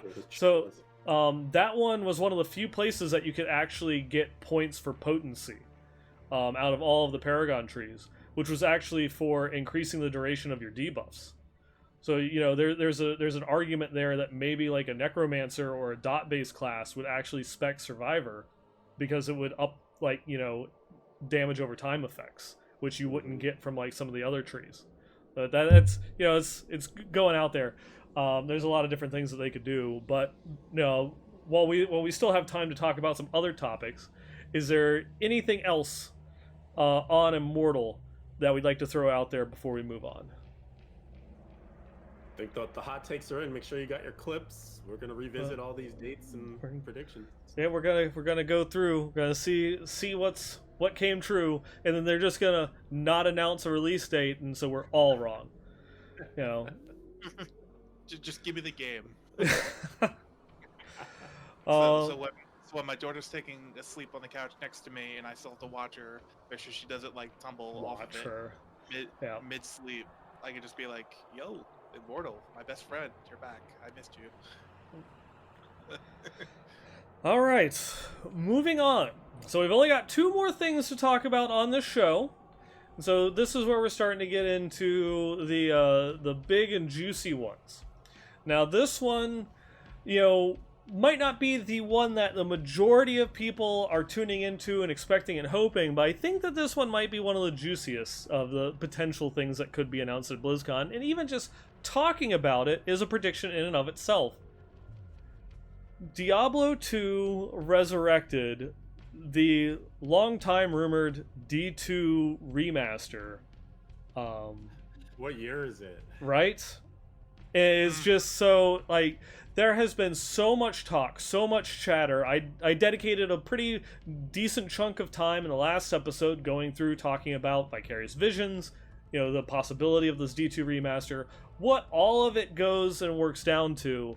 So to sum it up, the rumors or talk of a D2 remaster have been going on for years, and they were exemplified when GOG got the license to do a kind of like a minor rework of Diablo 1, Hellfire, and then like Warcraft 2 and a whole bunch of other Blizzard titles, while Blizzard was also actively talking about wanting to go back and remaster all of their classics. And they had already announced Warcraft 3, and there was one other big title for Blizzard to go through and rework, and that was Diablo 2. Now, a couple of years go by, and then all of a sudden this past summer, we had some big talk about the Diablo 2 remaster is definitely being created, and is called D2 Resurrected, and is being made by Vicarious Visions, which is a big, kind of like screwball of someone being specific about some info. And now here we fast forward another 6 or 7 months, and we've got Blizzard bought Vicarious Visions with the stated purpose of remastering old Blizzard titles, which, when it comes down to having a company of the profile of Vicarious Visions remastering, say, Blackthorn or D2 Remaster, one of those weighs out a little bit more. So everybody, I want you to go through and discuss why they're going to announce Blackthorn Remaster, and we're going to get that dropped instead of something that we actually want yet again. Oh man, maybe 2 or 3 days ago, I would have been right there with you, but I have the inside scoop, guys. I read the tea leaves, I had a nice chai, I looked at the bottom, and it said, Mr. Llama has gone full-time. And I said to myself, what a peculiar timing for essentially the biggest D2 streamer to decide, you know what, I don't need to do this regular job anymore, I'm going to go full-time. Prior to BlizzConline announcements, no advanced knowledge there to make such a, large life-changing decision. This is being a little superfluous, but I honestly do feel like, Lord have mercy, I hope this is the year that it happens, because I'm tired of talking about this every year. It'll be something new. But this seems like all the things are lining up, and the timing is really what I'm keying in on. Is that, the Vicarious Visions acquisition announcement. I think with the Dread alluded to it with just the mishigosh of garbage that unfortunately occurred with Warcraft Reforged. Mm-hmm. If they would have announced that they were going to do a D2 remaster and it was presumed to be in-house, like there was nothing else around it, Mm-hmm. I think there'd be a lot of cause for concern in that instance. Like a lot of people would be like, oh God, but Yeah. the same people that did that are going to do this. I am scared. But having Vicarious Visions, which has seen a lot of great plaudits from the internet at large with the Tony Hawk remaster and everything turning out really, really well. Mm-hmm. You put that up front, that stacks your deck to then say, and boom, here's our thing you've been waiting for, D2 Remastered or Resurrected. Yeah. Yeah, I think a lot of the pieces fell in the right place and in the right order. That, as Leviathan said, if it, God, exactly, it just let it happen this year, just so it's over and done with, just so we don't have to talk about it anymore. It's just done. And it's out there, and everyone who's hard for D2 remaster can just have it and play and be off in the corner. Whatever. The whole like Mr. Llama like link conspiracy theory is fun and entertaining. But when it comes to if it is a real thing and it happens at BlizzCon Online, I think just as with the Burning Crusade, there'll be a great trailer, and at the end it'll say like 2022, and that's going to be as much as they're going to talk about it. Because they still want to give as much time as they can to Diablo 4 and Immortal. Like this is almost like the inverse problem that we as a Diablo community have. It's like there's too much to talk about, so we have to pick like the 2 or 3 biggest things to talk about. So it's obviously Diablo 4, Diablo Immortal. Everything else can kind of be a blog post, or we'll talk about it at another time when we can give it its own stage, quote unquote, to talk about it. Mm-hmm. So I think there'll be a trailer.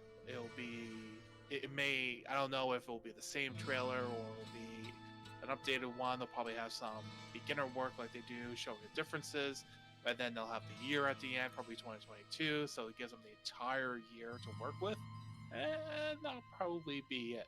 But I hope it's a thing, because for the people who will get it and play it and enjoy it, I want them to be happy, and then, have a grand old time in our lovely honey bunches of oats Diablo community. Yeah, and of course, just like I think it's one of those ones that's it's kind of like, as you were alluding to there, Leviathan. This one's a sure bet, more or less. This is like the 99.9% realm of things that you could go through and guess. This is kind of like the blackjack table. You're not going to win a lot of money there, playing the odds on that one. But it is at least, it is at least something that, what shape is it going to take? Like, what are they going to do? Will it have a stamina bar? I was watching the Danctuary episode that they had Llama on. They're going through and talking about, the rumors of the remaster and stuff. And I think it was one of the ones where it's like SVR was talking about wanting to get the stamina bar gone, and Llama was like, you got to keep it. It's like part of the game, but it's so annoying. And then he's like, yeah, but it only affects like 2 hours of gameplay. And it's like, that's such the perfect argument to remove it, because it's like you're gonna put hundreds of hours into a single character, and it's only relevant in the first 2 hours of that game, of that gameplay for that class. Why have it? Why do we need it? Stamina potion, and now look, the game has no depth. There's no depth. Stamina potion. I don't have to choose to buy a stamina potion for the first 2 hours of the game. I have a reason to not put all of my points in vitality in the first 20 levels. Oh gosh. The humanity. You do raise a good point though, that where is the line, right? So Yeah. I think one of the things that we've talked about in the past is like the difference between a remaster and what's the other term? A Remake. rework? Remake. Yeah. Right? And it seems that remasters tend to stay more true to what was Mm-hmm. and just update, maybe HD graphics or something, but there are no significant like feature changes. Whereas a remake, you might, really have some license to mess around a little more freely. Yeah. What do you think is better, though? What is it that people want from this? Do they want the true experience just in like a bigger resolution and better graphics? Or do they actually want updates to D2? Do they want D2.5? So I'm again going to kind of cheat on this one a little bit. Just going back and looking at World of Warcraft Classic, they want something that doesn't exist. They want their memories. Because Exactly. their memories are different from what the game actually was. As they go through, they remember running dungeons, but they don't remember not looking for group. They don't remember not having the tools or the utilities in place in order to put the groups together and having to sit and trade chat for a couple hours as a DPS, trying to find someone to run Lower Blackrock Spire, and go and carry my Warlock. They don't remember those aspects of the game. So obviously it's a bit nuanced, but the answer of what people want is kind of somewhere in between the full-on remake and just the remaster. They don't want the game to be too different, but they're probably not going to want to have to click on every single pile of gold that they run by in order to pick it up. Yeah, I was gonna, if mine didn't go first, I was gonna say, you want a hot take for me? It's like, what they want is half nostalgia, half stuff that didn't exist. Mm-hmm. It's like exactly how Nine says. Like, they want the nostalgia that's in their heads. It's like they want their headcanon fan fiction to be a reality. It's like, no, and that was something that was proven quite a bit during Classic. Wow, it was like, oh my god, like, talent points were so much better, and leveling was harder, and you had to earn it, and then everyone plays like, oh wow, we still did everything really quick. I thought this was gonna be harder. Like, it's like, well, when you have a decade and a half's worth of MMO experience and internet and guides and people who are knowledgeable imparting that knowledge willingly, which wasn't a thing back then at all. Yep. With class guides, let alone raid guides, because raid guides were treasured secrets to the individual guilds back then for world first competitions. But now it's just, yeah, it's the internet is your knowledge hole. So it's the same thing with Diablo 2. It's like, oh man, Diablo 2 was so great, and then everyone remembers like, oh, stamina bar, that's a pain in the ass. Potions, that's a pain in the ass. Picking up gold and everything. Like, oh man, a lot of this was actually a pain in the ass. Like, why do I remember yeah. so well? And It's because it's like, oh, because Yeah. we were teenagers, we didn't have that much. We had all the free time, and we were like, oh my god, pixels. we didn't know better. There wasn't anything else out there. It was like the only game. We didn't know that there were other options to not have a stamina bar, and that's like one of those ones, right? Already something, yeah. Yeah. I mean, it's also going back to like comments that like it's not just Mr. Llama going through and saying this, but there are a lot of D2 purists out there that argue for that the stamina bar should stay because the stamina bar was in Diablo 2. So the Diablo 2 Resurrected has to have the stamina bar, but at the same time, David Brevik has many times said if he could make one change to Diablo 2, he would remove the stamina bar. The guy that they hold, the guys who has the ultimate opinion on all things Diablo to a lot of the the old school purists says be gone, to the stamina bar.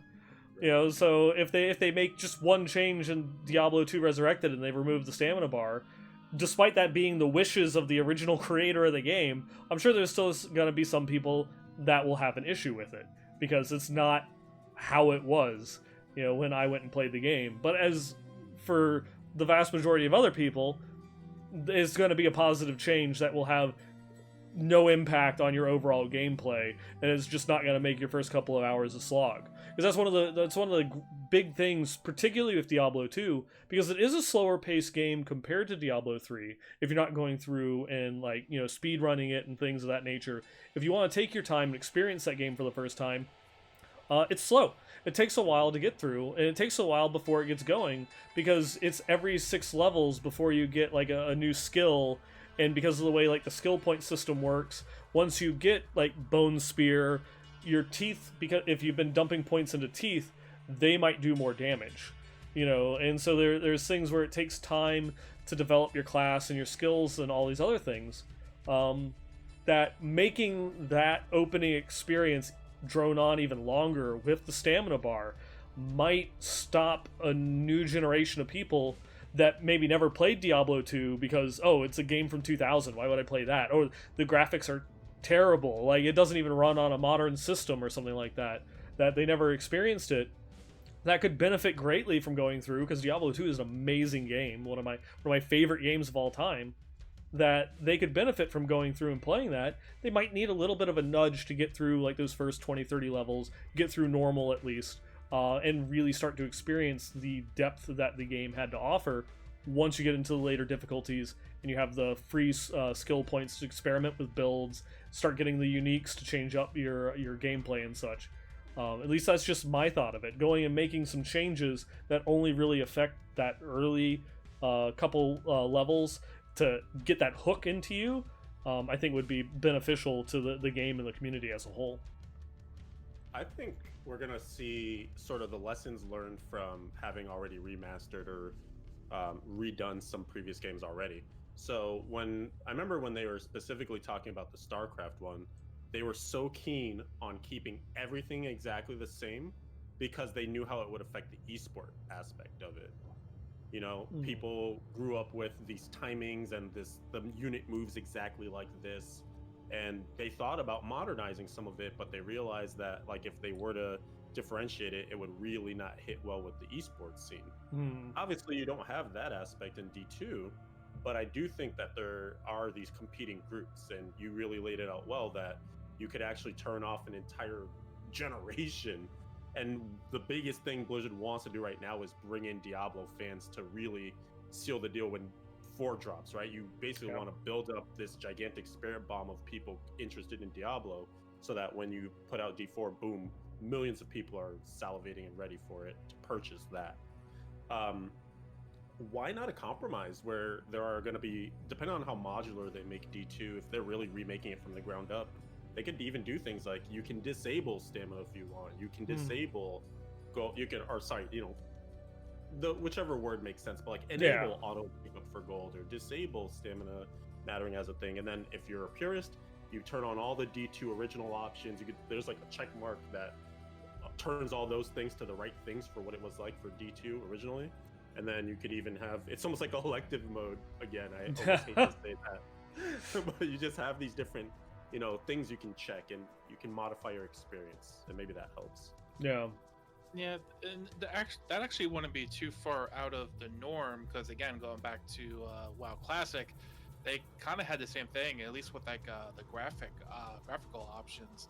They had like, okay, these are the settings and the character models and how everything looked back then, or you can have everything that we've put into work in retail that were carried over here, and you can view it that way. So that wouldn't be too far out of the ordinary, especially because with the ladders in Diablo 2, if they had it to where maybe with clans, if you tied it to like how like clan settings, like if you were here, you would be following the same settings as everyone else, that type deal.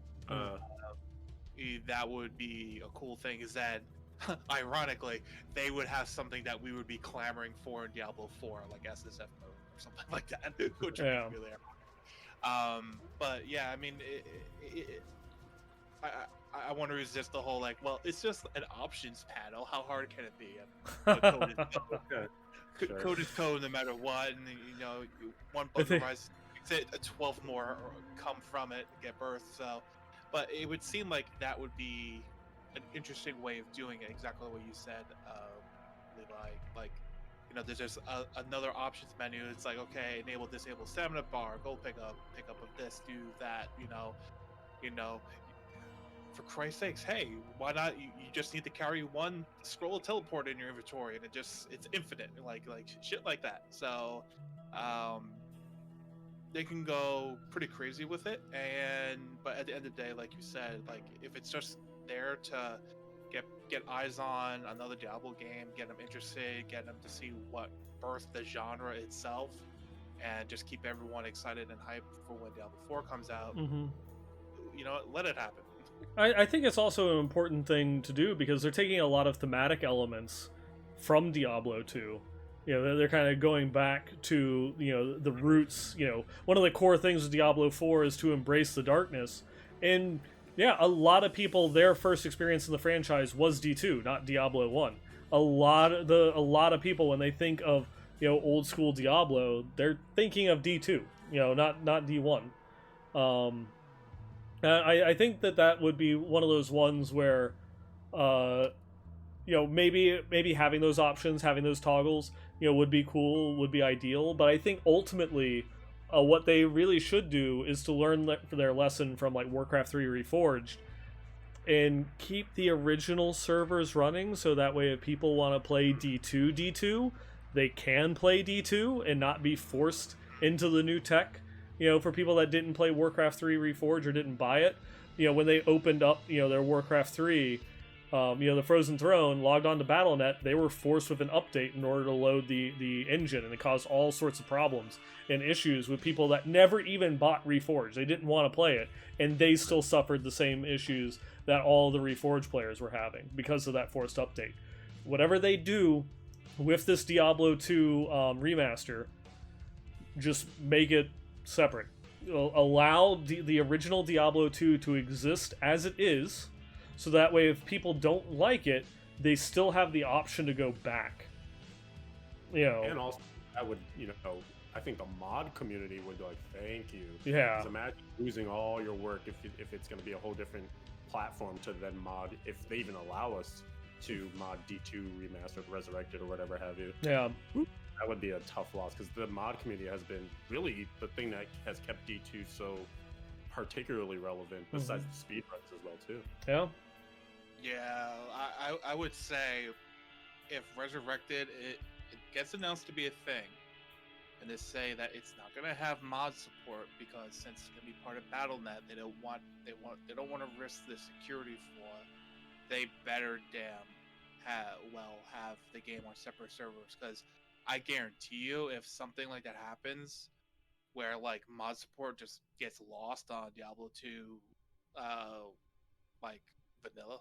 Oh god, we have to start using that term. Yeah. Now. I mean, it won't just be disappointment. There'll be upheaval. Like Blizzard, for Oh. for the good of announcing the Resurrected, it will be demolished by orders of magnitude if all the mods die. Yeah, I mean, it is one of those ones where there was never official mod support for Diablo 2. People went through and took it upon themselves in order to go and modify it and such. And Diablo 2 exists. All those mods exist as like modifications to the single player installer, and so that I think won't probably be that much of an issue. But it would be cool if they continued, like, if they actually added some form of mod support into D2 Resurrected. Since it, like Leviathan, you were mentioning, it has such a big identity with the current community for Diablo 2. Whether they're playing Median XL or Project Diablo, what have you, of still being able to go through and have some form of support, or even just utilities to go and make mods or dungeons or custom maps or something like that in D2, whether they implement that into like the being able to play them in Battle.net or what have you. Just something that gives them a leg up, where we had to completely remake this game from the ground up, and so just here's the tools that we use to make it. Go have fun. It'd be a huge love letter to the community. And that's what they did. Yeah, that's what they did with StarCraft 2. Exactly. Yeah. And like you said, I think we've all said at this point, the big thing is to curry favor. They don't want to, I don't think, with any new Diablo thing that gets released go backwards. They always want to be gaining more eyes, more favorable, happy eyes. So Yep. yeah, if they can ameliorate that group of people, hopefully they do. Yep. Yeah, for sure. So, any closing thoughts before we go through and move on to the big one? I guess it's just, do we agree with Dred's original assessment of how overstated or understated will the D2 Remaster Resurrected reveal be? Is it going to be a trailer? Will they actually dedicate panel time to it? Or is it just kind of like a more info coming in later this year, 2022 kind of thing? I think I like that. I think that flows. I think it's it's gonna be an announcement in a blog post, but maybe not necessarily a panel. I think I'm in agreement too, because it's almost like in the newspapers and stuff, they say don't bury your lead, you know. Yeah. And I think when you know that Immortal's releasing this year, it's a pretty big lead, and then D4 is always going to be your biggest ticket. So I could see D2 either being the first thing or the last thing in the opening ceremony, kind of to really spark it off or end on a big note. And then that's almost like the last you hear of it, and everything else is just like, oh, we know what's happening. All right, what else? Yeah. And you find out later. Yeah. All right. So going through, moving on. It's the big one. It's the one that we all knew we were going to talk about. Diablo 4. Now we've got so much to go through and possibly predict on this one. So probably we can focus in on just like a couple of hot takes, a couple of hopes or expectations that each of us individually might have, and then kind of like round it up with kind of like a group discussion and such. So Dredscythe, would you like to go through and open this one up? What is your top prediction besides a new class, unless you want to say what the class is, because that one they've already given away. They've already said that we're going to get a new class announcement at BlizzCon. So what are you feeling? I guess we should just do it, for reflections. But as far as the class is concerned, I really hope, like for Leviathan's sake, as well as my own, that there's a bow something class. Bow plus something equals class that's named this will be revealed. That would be a good thing. Yes. I do want to go through, just interrupt you real quick, because Onion 900 is going through and talking about the Hunter, because there was like the concept art for the Hunter and such. I think I saw it in a Riker video that the art assets for the Hunter were actually already being used in the demo, and it was an NPC. Yeah, so that one, I wouldn't hold out too much hope for the Hunter being an actual class. Yeah. But the big brain... Dred, I know you're not done yet. Let me hot take you real quick, because the big brain we gotcha thing would be to do that, though. Oh yeah, it's just an NPC in the demo. That demo isn't going to matter anywhere 2-3 years from now, you know? It was just something for us to play at BlizzCon. They could just bring it on back and be like, see, you guys, we told you it was out in the open. How come you didn't get it? I'm just saying. Yeah, they could. But, God, like, I guess, like, it's funny, like, the top two things, like, I want to see is I want to see another... I say another, but I want to say like the real end game, because like key dungeons are essentially like GRs of a different flavor. Like I want like a different system, please. For crying out loud, what's an end game system that's not related to rifting or keys or mythic plussing, like this, like something different that's an end game system, please. And then the other thing is I want to see what they have at least planned for crafting. Because looking at PoE and looking at other games of the like, and doing my own development hells where I looked at, like, how can you make people want to do certain activities or do certain endgame activities, or how can you make a game more depth? It's like it's through crafting and it's through the crafting materials, you give players a reason to do things through materials, and they'll do those activities, which they already expanded upon with like the camps idea from BlizzCon 2 years ago. It's like, right, you go into a camp that's being occupied, you go in, you clean it out, and then NPCs open up. Okay, what if one of those camps has a special reagent for a crafting recipe that you can only get if you help that camp out? Simple stuff like that, but it adds depth to the system.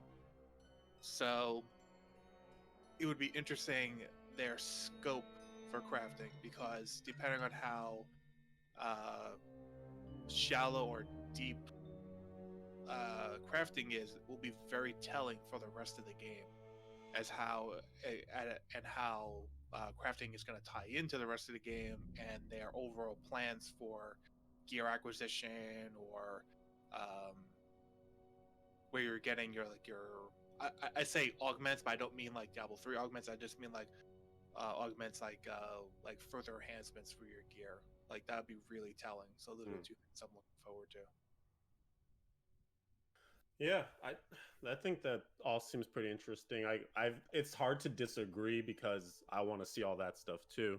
So I guess if I'm deciding about what class will be revealed, I mean, my heart obviously wants a physical ranged class. I hope it takes the form of a bow, but I guess it doesn't have to.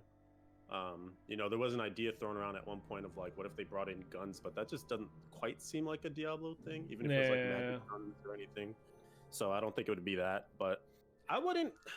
I almost do want them to shock me. If I was to hot take it, but maybe not believe in my hot take, I'd be like, it's gonna be something we haven't seen yet in terms of a class, right? So some sort of new combo, or like I would love if they tried to continue on the Demon Hunter aspect of like that dual resource, or something a little more innovative, drawing on things that make sense sort of archetypically, but in a nuanced or different way than we've seen it yet. And this is the perfect opportunity to go down a road like that, because you are starting from ground zero. Even if they decide to do that in an expansion, you've already kind of got the world set up, and so there are expectations from there, and therefore it would limit maybe some of the scope of what could come as an expansion class.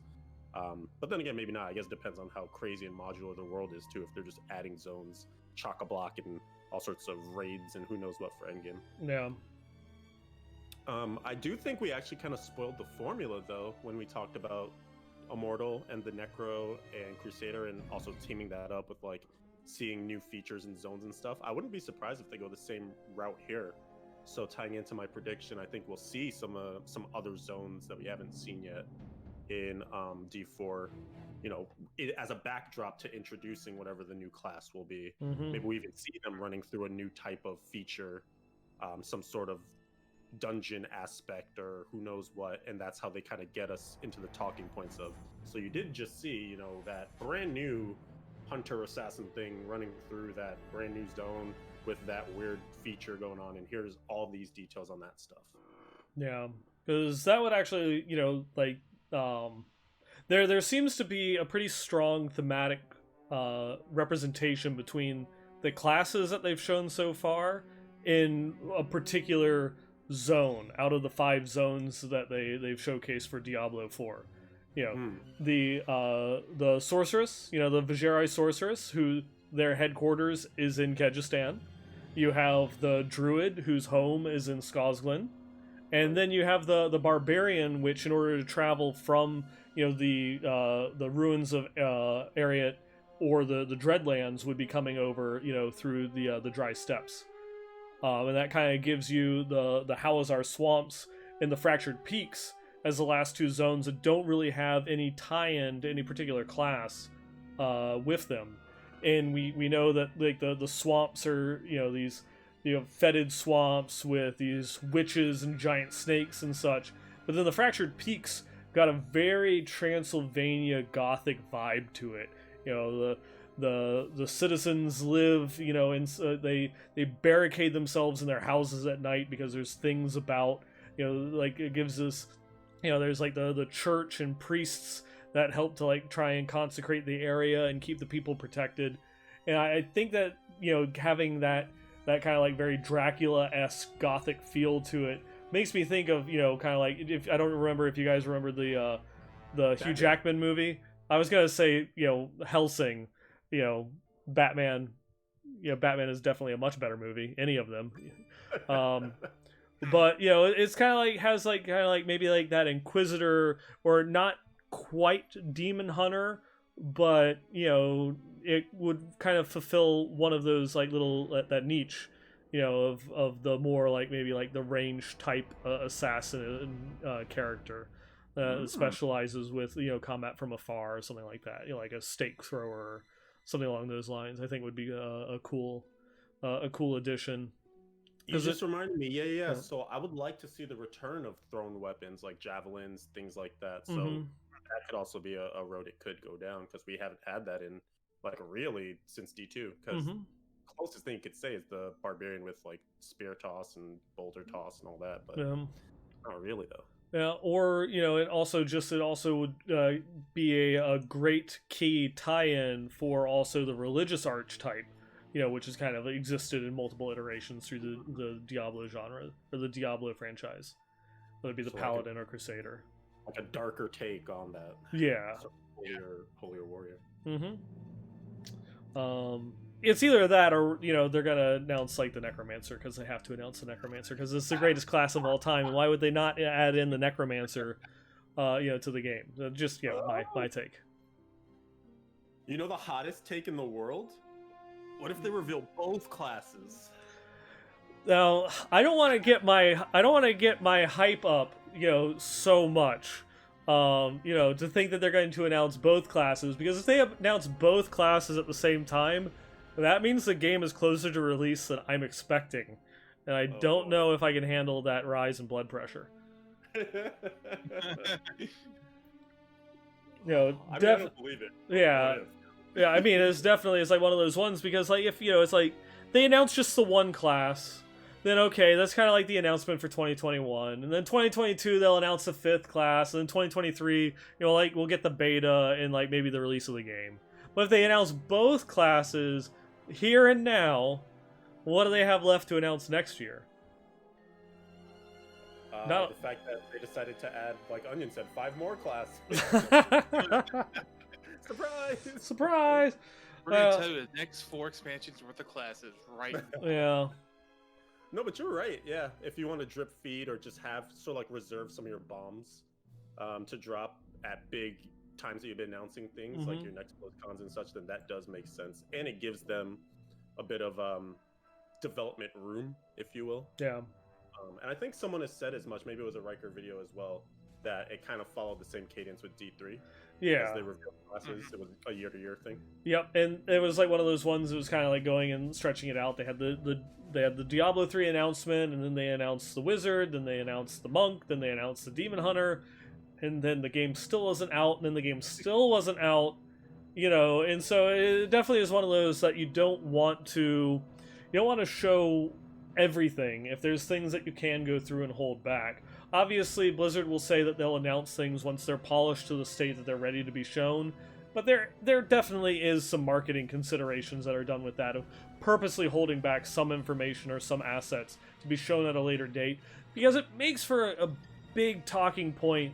It's a huge collection of focused feedback, you know, kind of going through and just hitting like one class at a time, of you know, whether it's something that the community really likes or that the community really doesn't like. If you announce 2 classes at the same time, there's going to be conversations that, you know, kind of like split like one way or the other. Or imagine like if they announce, you know, they announced like the Barbarian and the Witch Doctor originally for D3, and a lot of people were like excited for the Barbarian to come back, and a lot of people, you know, were like, oh yeah, there's the Witch Doctor. Because imagine if they announced like the Demon Hunter and the Witch Doctor at the same time. Everyone would be like, oh, Demon Hunter, Demon Hunter, Demon Hunter, Demon Hunter, and oh yeah, there's a Witch Doctor too. You wouldn't really be able to suss out like that kind of like the community's take on the Witch Doctor, because everyone would be focused on the other class. So it's just like there's a whole bunch of, you know, like stuff that I feel that they'll probably only announce one. 100% want to be wrong. I want to be wrong on this one. I mean, I think a lot of our earlier conversation has already proven this to likely be the case too, because we have even been talking about the breadth of, yeah, we have BlizzConline, there's a decent amount of panels for Diablo in particular, but you pretty much just nailed it, that there can only be so many headliners. And so you don't want to overshadow any one thing within its category. So you kind of have your big hits, right? Yeah. Like here, hopefully the Immortal is just a big information, really key dates. 4 is the class, and hopefully another feature or two. Mm-hmm. Oh, I didn't chime in yet. I want to see more about PvP. I think my interest got peaked for it a lot with Immortal. You doubted me all these years. You've doubted me. I know. Okay, you know me better than me. Come on. We already knew from the beginning that D4 would have it, and now we see some version of it a little bit in Immortal.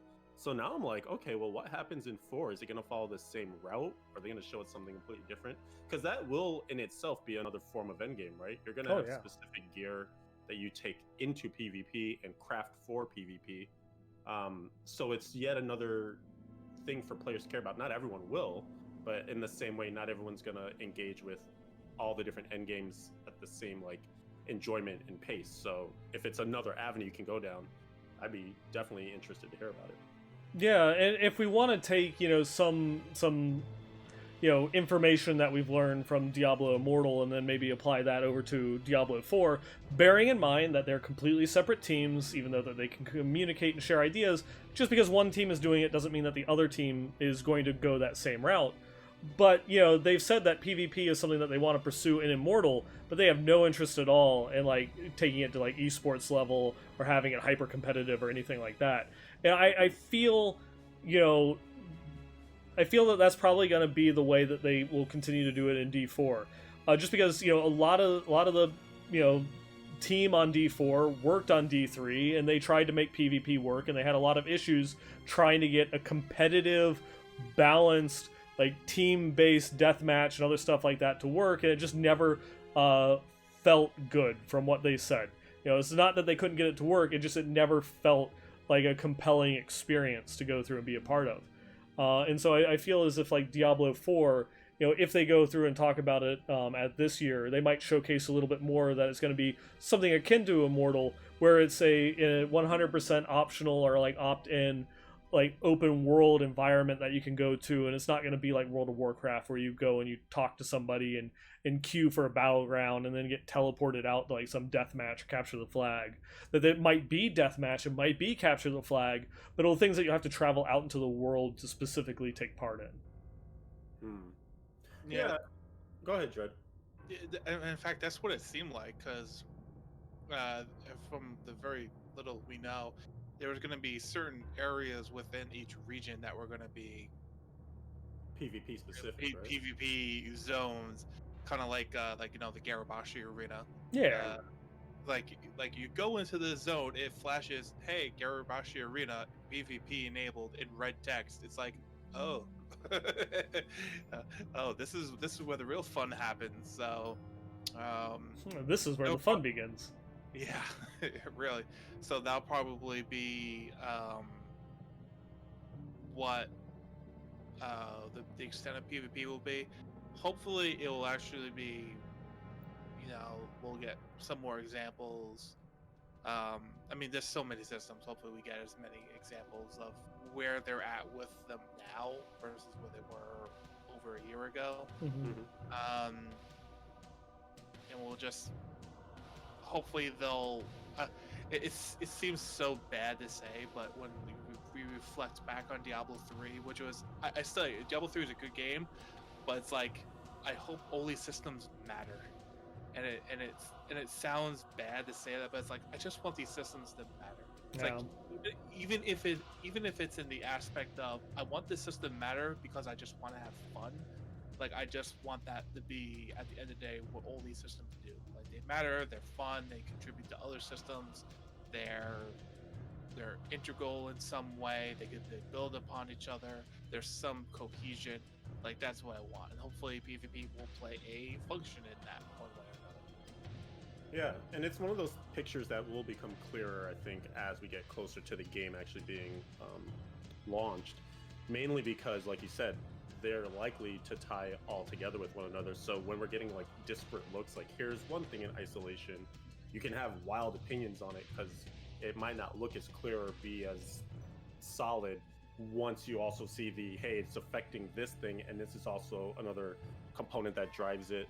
But I do agree, I think in general, that I hope the systems tie together in a way where you're motivated to do one activity because it helps this thing, which ultimately leads to this end game, right? So you have all these tails to follow, and essentially it like creates your adventure from start to finish of like, all right, today I'm logging in, I'm doing this thing, it's going to get me progress towards this thing, and it'll make me better at this thing by the end of the week.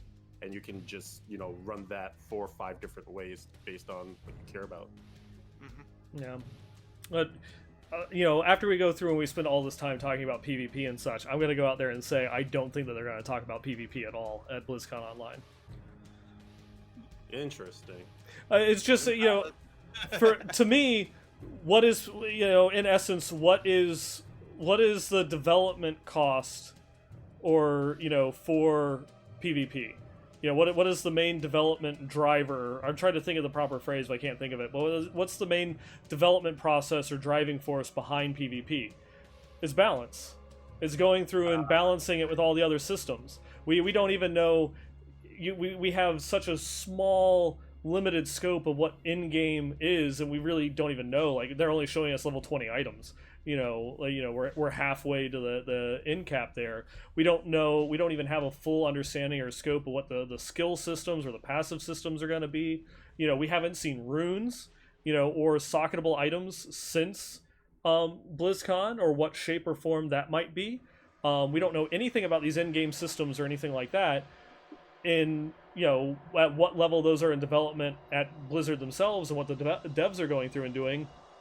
I don't think PvP has really gotten much farther than, you know, the whiteboard at this point, because it's something that you can't really do a lot for. You can implement ideas and concepts like, this is how we want like this zone or this objective to go and play out, but it's not really worth putting a lot of development time towards until you get closer to the other systems being fleshed out to really drive and hit home like that balancing aspect. And so that's my at least take of why we're probably just not really going to see anything about PvP at this BlizzCon. All right. Well, since you pooped on our stuff, what do you think they'll actually beyond a class reveal? What's like your hang your hat on? This thing will resonate and make a big splash. Well, I'm definitely hoping that we might have something a bit more concrete with the itemization and actually more fleshed out affixes, going through and showing like how like the bonuses to skills on items that we saw, you know, in the BlizzCon demo will now take shape with the new like skill tree, and how, you know, like those, you know, additional points or things might work.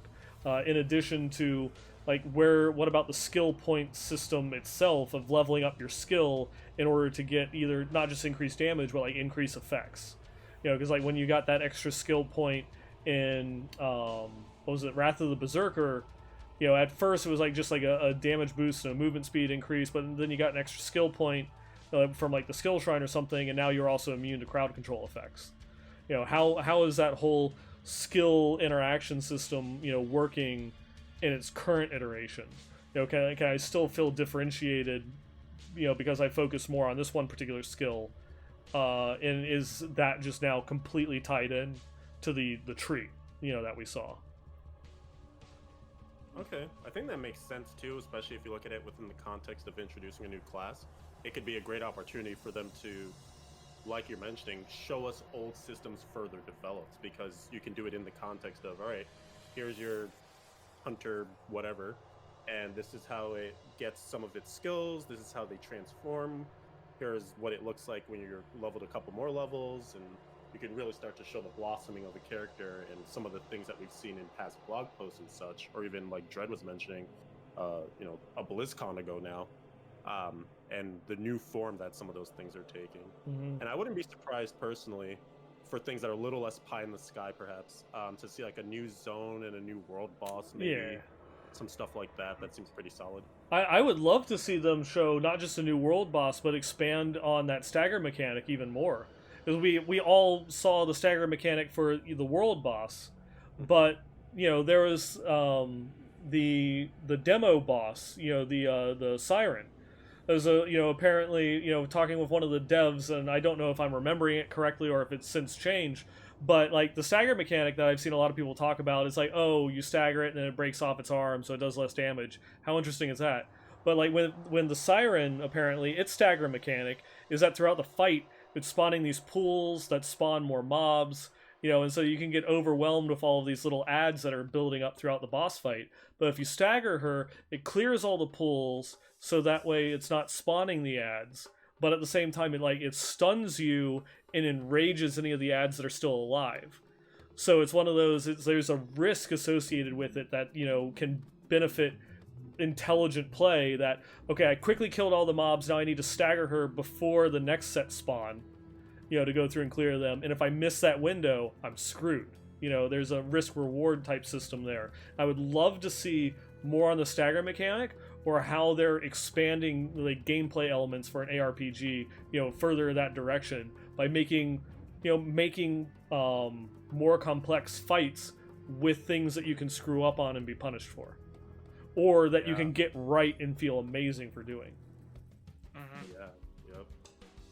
We definitely feel like if we're sort of saying that Immortal might show a little bit of the hand, or at least potentially have the ability to affect change in D4, we did see a lot more telegraph mechanics, right? Mm-hmm. There was a lot more, because just that's how the skills in the game for you as the player employing them work. You can see the reticle of like, this is where you're going to lay out your next shot, release it, here you go. In the same way, the enemy is also showing you those things too. So yeah, I think it's gonna hopefully reinforce that maybe slower paced combat, more tactical combat, and anything more that exemplifies that would be super sweet to see. Yep. Yeah, just to not really add, but it would be nice to see in 9. I mean, you pretty much said this, but just to see like BlizzCon 2019. This is where the game currently was. This is where it is now. So that's why when we think about Diablo 4, we have a new standard to talk to it as. Like, okay, this is where they're at now. Especially with the whole skills, the talent tree, and how they've gone through and talked about that. Just to have a clearer picture of like, how is that going to work? Because it still seems a little enigmatic. Like, you go, because the tree itself was more of a concept. It wasn't like, it's not going to be the final deal. So to see how far that's evolved and how that's been cleaned up, and how you progress through the tree, and then you work your way through the passives and the roots, and then you go through there, or if they've done something completely new, but with that being the template, the originator of the concept. Just to have a clear idea of how we're going to build our picture, all the little systems. So that's why when we're talking about it and we're trying to get hype for it, just like for me personally, when the itemization post hit, I felt it was the first time I began feeling a little bit more at ease with the game, because it was a really clear picture of like, okay, it's not everything, but this is how the itemization is going to be planned out, at least for now. And like, okay, this is understandable. We're starting to see the rule sets. We're starting to see how they're tweaking things, how they're making differentiations between things, like their guiding principles. All those things, for as many things as they're willing to show us during the con, would be that much more clarifying as a whole. And then, just let us be hyped for being hyped. Yeah. I guess to like kind of like solidify it in with some actual, predictions. So obviously the free slot on the bingo card is new class. I'm feeling, I'm kind of feeling, like with Leviathan's energy here, and that's going to be kind of like that physical range, maybe dexterity class. I'm picking up Fractured Peaks as the zone preview, and it's going to be kind of like an Inquisitor, like a Witch Hunter, type class, type thing. That's going to be maybe like a little bit of mix of a melee and in range, but maybe a different take on range. Like what you were what you were saying, Leviathan. That's going to be like more of a thrown weapon specialist than actual like a bow, like a bow or a crossbow type class. It's either that or it's Howitzer and the Necromancer. 50. The hedge is always there. Always the Necro if you need that out. Yeah, I think we're probably coming to a consensus here that it likely will be a new class, a range class, physical, because we already have our range magic, and then a zone preview and potentially features preview through the avenue of introducing the new class. And I guess for like a super concrete prediction, I do predict that we will see another endgame feature. Don't know what avenue it will take though, but I hope it's super cool and very replayable. What about Paragon? Do you think that we might see Paragon? God, I hope not. I mean, the Immortal team knocked it out of the park, but that was because they implemented it the way they did, and to take that and implement it in Diablo 4 would just be copying, so they wouldn't. And to this day, I'm still deathly afraid of any form of Paragon in Diablo 4 because look at how much of D3 changed because of Paragon. Yeah, like Necromancer class itself, it got it's one of those ones where it's like we know because they talked about there will be some form of Paragon system in D4. They talked about it. They talked about it at BlizzCon. Was it so much a Paragon system, or was it a system of long-term progression for a character? They just didn't know the form it was going to take. But I mean, when you go through and you look at Diablo 3's Paragon versus Immortal's Paragon, obviously there's ways that you can take the concept and make it much more palatable, to the community. Because Immortal did a phenomenal job where you can go through and sink a whole bunch of your Paragon points in, and that you're always working towards progressing your character, but as you change that tree specialization, maybe not all of your points got utilized.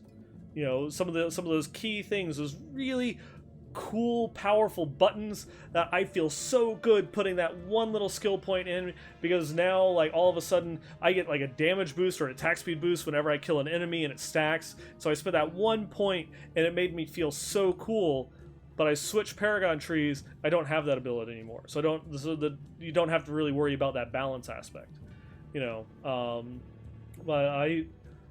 I think we might be ready, especially if they want to go and show something in game. I think we might be ready to see what D4 has as their to be more palatable to Dredscythe, their Paragon-like system.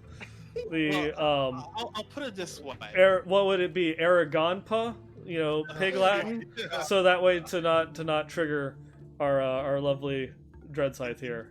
Yeah, it would be Paragon backwards. However, I was just gonna say, how do you say it? Nagarep? Well, the Nagarep system is super different.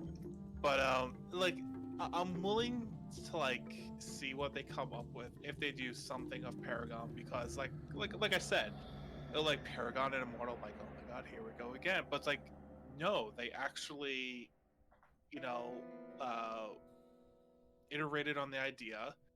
It's not you don't keep access to all the things you put your points into. You actually have to decide, okay, I'm going to be doing world stuff, so treasure hunter or survivor or whatever. So you can fill up everything, but you only gain access to 1 tab's worth of active abilities, which is the right way of doing it, because it automatically kills off power creep to an extent, large extent, but it rewards you for keeping on playing. So if they could if the Diablo 4 team can figure out a way to pull off Miracle number 2 with Paragon to make it palatable, make it so you're always progressing, but it's not like I'm looking at Rax, who's Paragon 5,200 and something this season, and I'm just 800, and there's an obvious discrepancy there when it comes to leaderboards, or if there are leaderboards, or whatever form of competitive aspect there, to where I feel that we're on the same level. And the only discrepancy is how much am I willing to sacrifice to learn, to get better at the game, the class, everything else. Then fine, so bring it on. Impress me. Like, I'll put more in the game, not less. I just want it to be good. Yeah. I think the only thing that I would maybe be a little disappointed in, if it was a character-based endgame feature, is just that doesn't show me, or maybe they could find a way to do it where it would show me another activity that I'll be doing. Because yes, it does let me know, okay, my character will have a life beyond reaching max level, and here's some interesting ways that we'd be modifying it. But I still want to, I still want to get a better handle on just like what I'll be doing, because it does. And maybe it's early to feel this way, but like you do fear the idea of like you'll be funneled into one endgame activity. I think that's one of the biggest downfalls for D3. Like, it's lucky that the Greater Rifts and Rifts ended up being so good as they were, but it's just the lack of variety that really didn't give it the wings that it needed. How many years can you grind it? Exactly. It's going to wear off at some point. But like you said, it could be, that certainly is a direction they could take to introduce a bit of endgame that people are hoping to see. Yeah.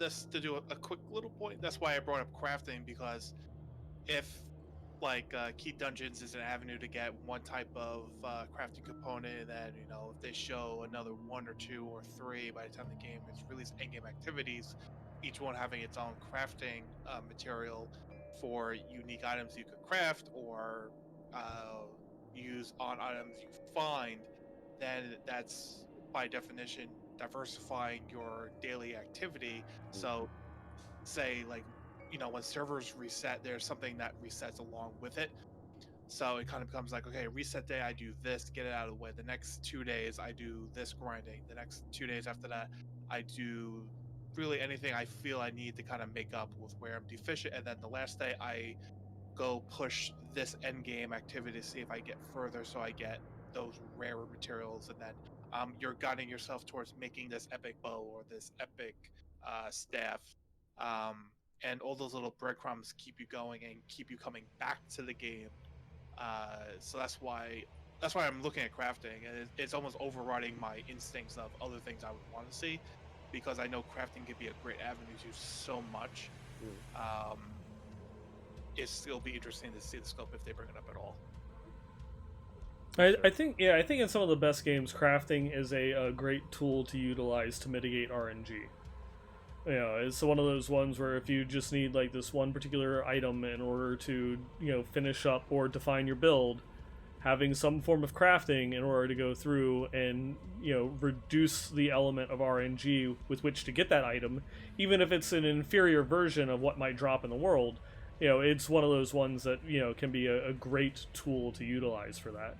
Obviously there should be some sort of grinding aspect of it involved, but it is it would be a good tool to add as like a stopgap measure, or some way of like modifying your gear to take it from good to great, that you see like in some previous incarnations of crafting, like in World of Warcraft, or it's not crafting, but it's in-game progression systems that usually exist within World of Warcraft that allow you to modify your gear. That is, in essence, you're going through all the same motions as you would crafting, but it's just not called that. Right. Yeah. And I think it really does depend on how much of it is like sort of creating a lesser version of an item that like is a stopgap versus like finding the best thing that is only a drop, or is it actually going to be a way to further modify the gear and like actually change the fixes and such? Because you do have those two versions, to use a competitor in PoE. where crafting isn't necessarily a route to getting around RNG. It's actually a lot of RNG involved in crafting in that game, because the pools are relatively big. So then you have all these different modifiers that come from different sources, that come from different expansion material that they've added in over time. But within the exact same system, they have also introduced crafting that's a bit more deterministic, so you can handle it from actually both sides. Yeah, so true. I think Dread does make a great point in just bringing it up to begin with. It will show quite a bit about the breadth of D4 based on how robust or, relatively simple the crafting system ends up being. Yeah. And that's another one of those ones where, I think that we probably won't get more information on crafting until they better narrow down exactly where itemization fits within the grand scheme of things. Yeah, I mean, it would just be nice if, like, even if they could say, like, yeah, we're gonna have like a blacksmith, we're gonna bring back the idea of a enchantress type deal, and we're gonna have gems, jewels, and everything come back, so we're gonna have crafter for those, but we can't go into more detail. But it would just be nice to have some kind of idea, because crafting, because again, like crafting can kind of bring like the depth of the system. It can also be very telling of trading too, which is another big hot topic, because I view the Diablo 4's concept of like the 3 bucket, like things that could always be traded, some things that are situational, some things that could be never. I view it as too restrictive, and if you have lots of different tiers of materials that you can trade any item within a tier, that it opens up trading a lot more. So it kind of, because I feel the 3 bucket method is going to be too restrictive at the end of the day. So I feel that they're going to need to look at the items that go in those buckets, kind of give them like basically more differentiated than just rarities that we're used to. Give them like specific tiers of items. I probably like PoE does it. I'm not knowledgeable. Levi, you probably be able to speak more knowledgeably to this. But like almost literally everything is traded in PoE. Yeah. There's very little restriction on trade. But like thinking like a Ramalani's gift would be equal to another item. So if you had a Ramalani's gift, you could freely trade it with another item within its tier, but you couldn't just give it up or something. But there's a lot of intricacies in that, and I give that, but I feel, as I said, with trading, we'll give windows into the depth of the game. It will also give depth to the amount of trading that we can expect to do. Yeah, I mean, I think we're getting away from predictions and more into like kind of like in-game concepts and stuff on that one. But I guess to go through and tie that in. Do you guys expect them to for them to talk about crafting at BlizzCon? There's a possibility, but I think I fall into your logic that it may, if they mention it at all, would only be like in a passing thing, or like maybe if a community person asks about it or something, But I almost feel like it won't be added as part of a like big panel reveal or something. Yeah, like I said, that's one of the things I want to see, but damn it, not. Yeah. Yeah, it's like, your logic is undeniable. Yeah. I think, if they go through and like if they come out of nowhere and show us the full gamut of this is the entirety of our itemization system, I think that would leave themselves open to go through and talk about crafting, since that supplements it. But I think that we still have so much more to go in terms, they haven't even, it seems that they haven't even completely landed on itemization, since it's every quarter that they've talked about itemization changed the way that itemization was working compared to the last quarter. So hopefully that this one we're going to get a bit more of a firmer stake in the ground, and that the iteration process isn't so much trying to find different solutions, but trying to make the one that they found better. You know, that they're not trying to attack it from different angles and are trying to find the right course for the angle that they chose. Which I think Grev, talked about like crafting and rune words. Again, we really haven't seen anything about rune words in quite some time. Are they still the more kind of like just if-then variables? Are they going to scrap rune words completely, or are they going to take rune words back to the original D2 incarnation of it, where it was essentially player crafting, where you go through and you find all of these materials, put them together, and you got a really powerful item. It's crafting. It's something that you could more or less target farm for or trade different components for to get a unique desired output. Which is very different from the rune word system that they're going through and coming. Yes, it's runes that you socket into items to get different effects, but it is very different from the original intent of what it was. That I would not be surprised to see runes come back and maybe get some sort of little sneak peek, and that they've changed it more back to some sort of crafting system as opposed to an augmentation system. Bold take. Yep. I like it. We don't have much longer to wait to see. No, we're counting it down. Just a little over a day at this point. Wow. Yeah. I guess we've covered classes, we covered zones, we looked at kind of like some in-game systems, itemization. Is there anything else? Any hot takes that you want to go through and drop right now? Something that you think is going to be shown, not just for D4 because we're going to be closing out here, but just anything Diablo related at all. Diablo themed Monopoly.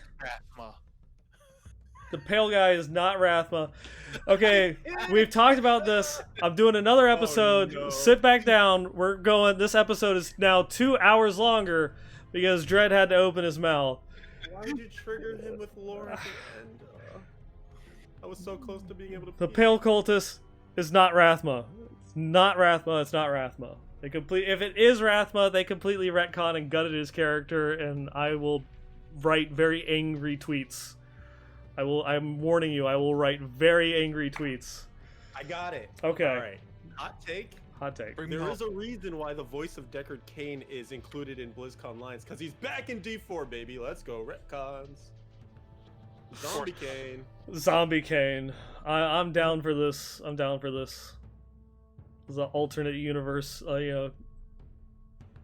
Cain actually does come back as new Archangel of Wisdom somehow, some way. The final boss. You have to. The whole fight is just listening to him for 15 minutes. If you can do it, oh boy, you win the game. Did you ever play Final Fantasy V? So one of the secret bosses in Final Fantasy V is Gogo, or not Gogo, but a mimic. And he goes through. It's either like one of the hardest fights. Like it's like the second hardest fight next to like the Omega weapon. In the game, at the point that you fight him, if you come back with in-game gear, he's not as hard, but he is still incredibly difficult, or the easiest fight in the game. You're underwater, you have a breath timer, the timer's ticking down, and you go through, you get into the fight, and he opens up with a fight, and he says, "Do what I do." And then he sits there. So you can either start attacking him, and it's an incredibly difficult fight, or you can do nothing, and then like 3 minutes later, he's like, "Good job," and then he's defeated. Perfect. They've already got the model for it. Yeah, see, there you go. That sounds like a you kind of fight. What was that? That sounds like a Neinball kind of fight. It does. But yeah. This has been quite the hefty episode, and I want to thank you all again for going through, joining me here to go and keep this tradition alive. And I would definitely welcome you back to an episode next week on the 24th to see how some of these predictions came through, and to talk about I'll be talking about like my favorite takes and takeaways from BlizzCon.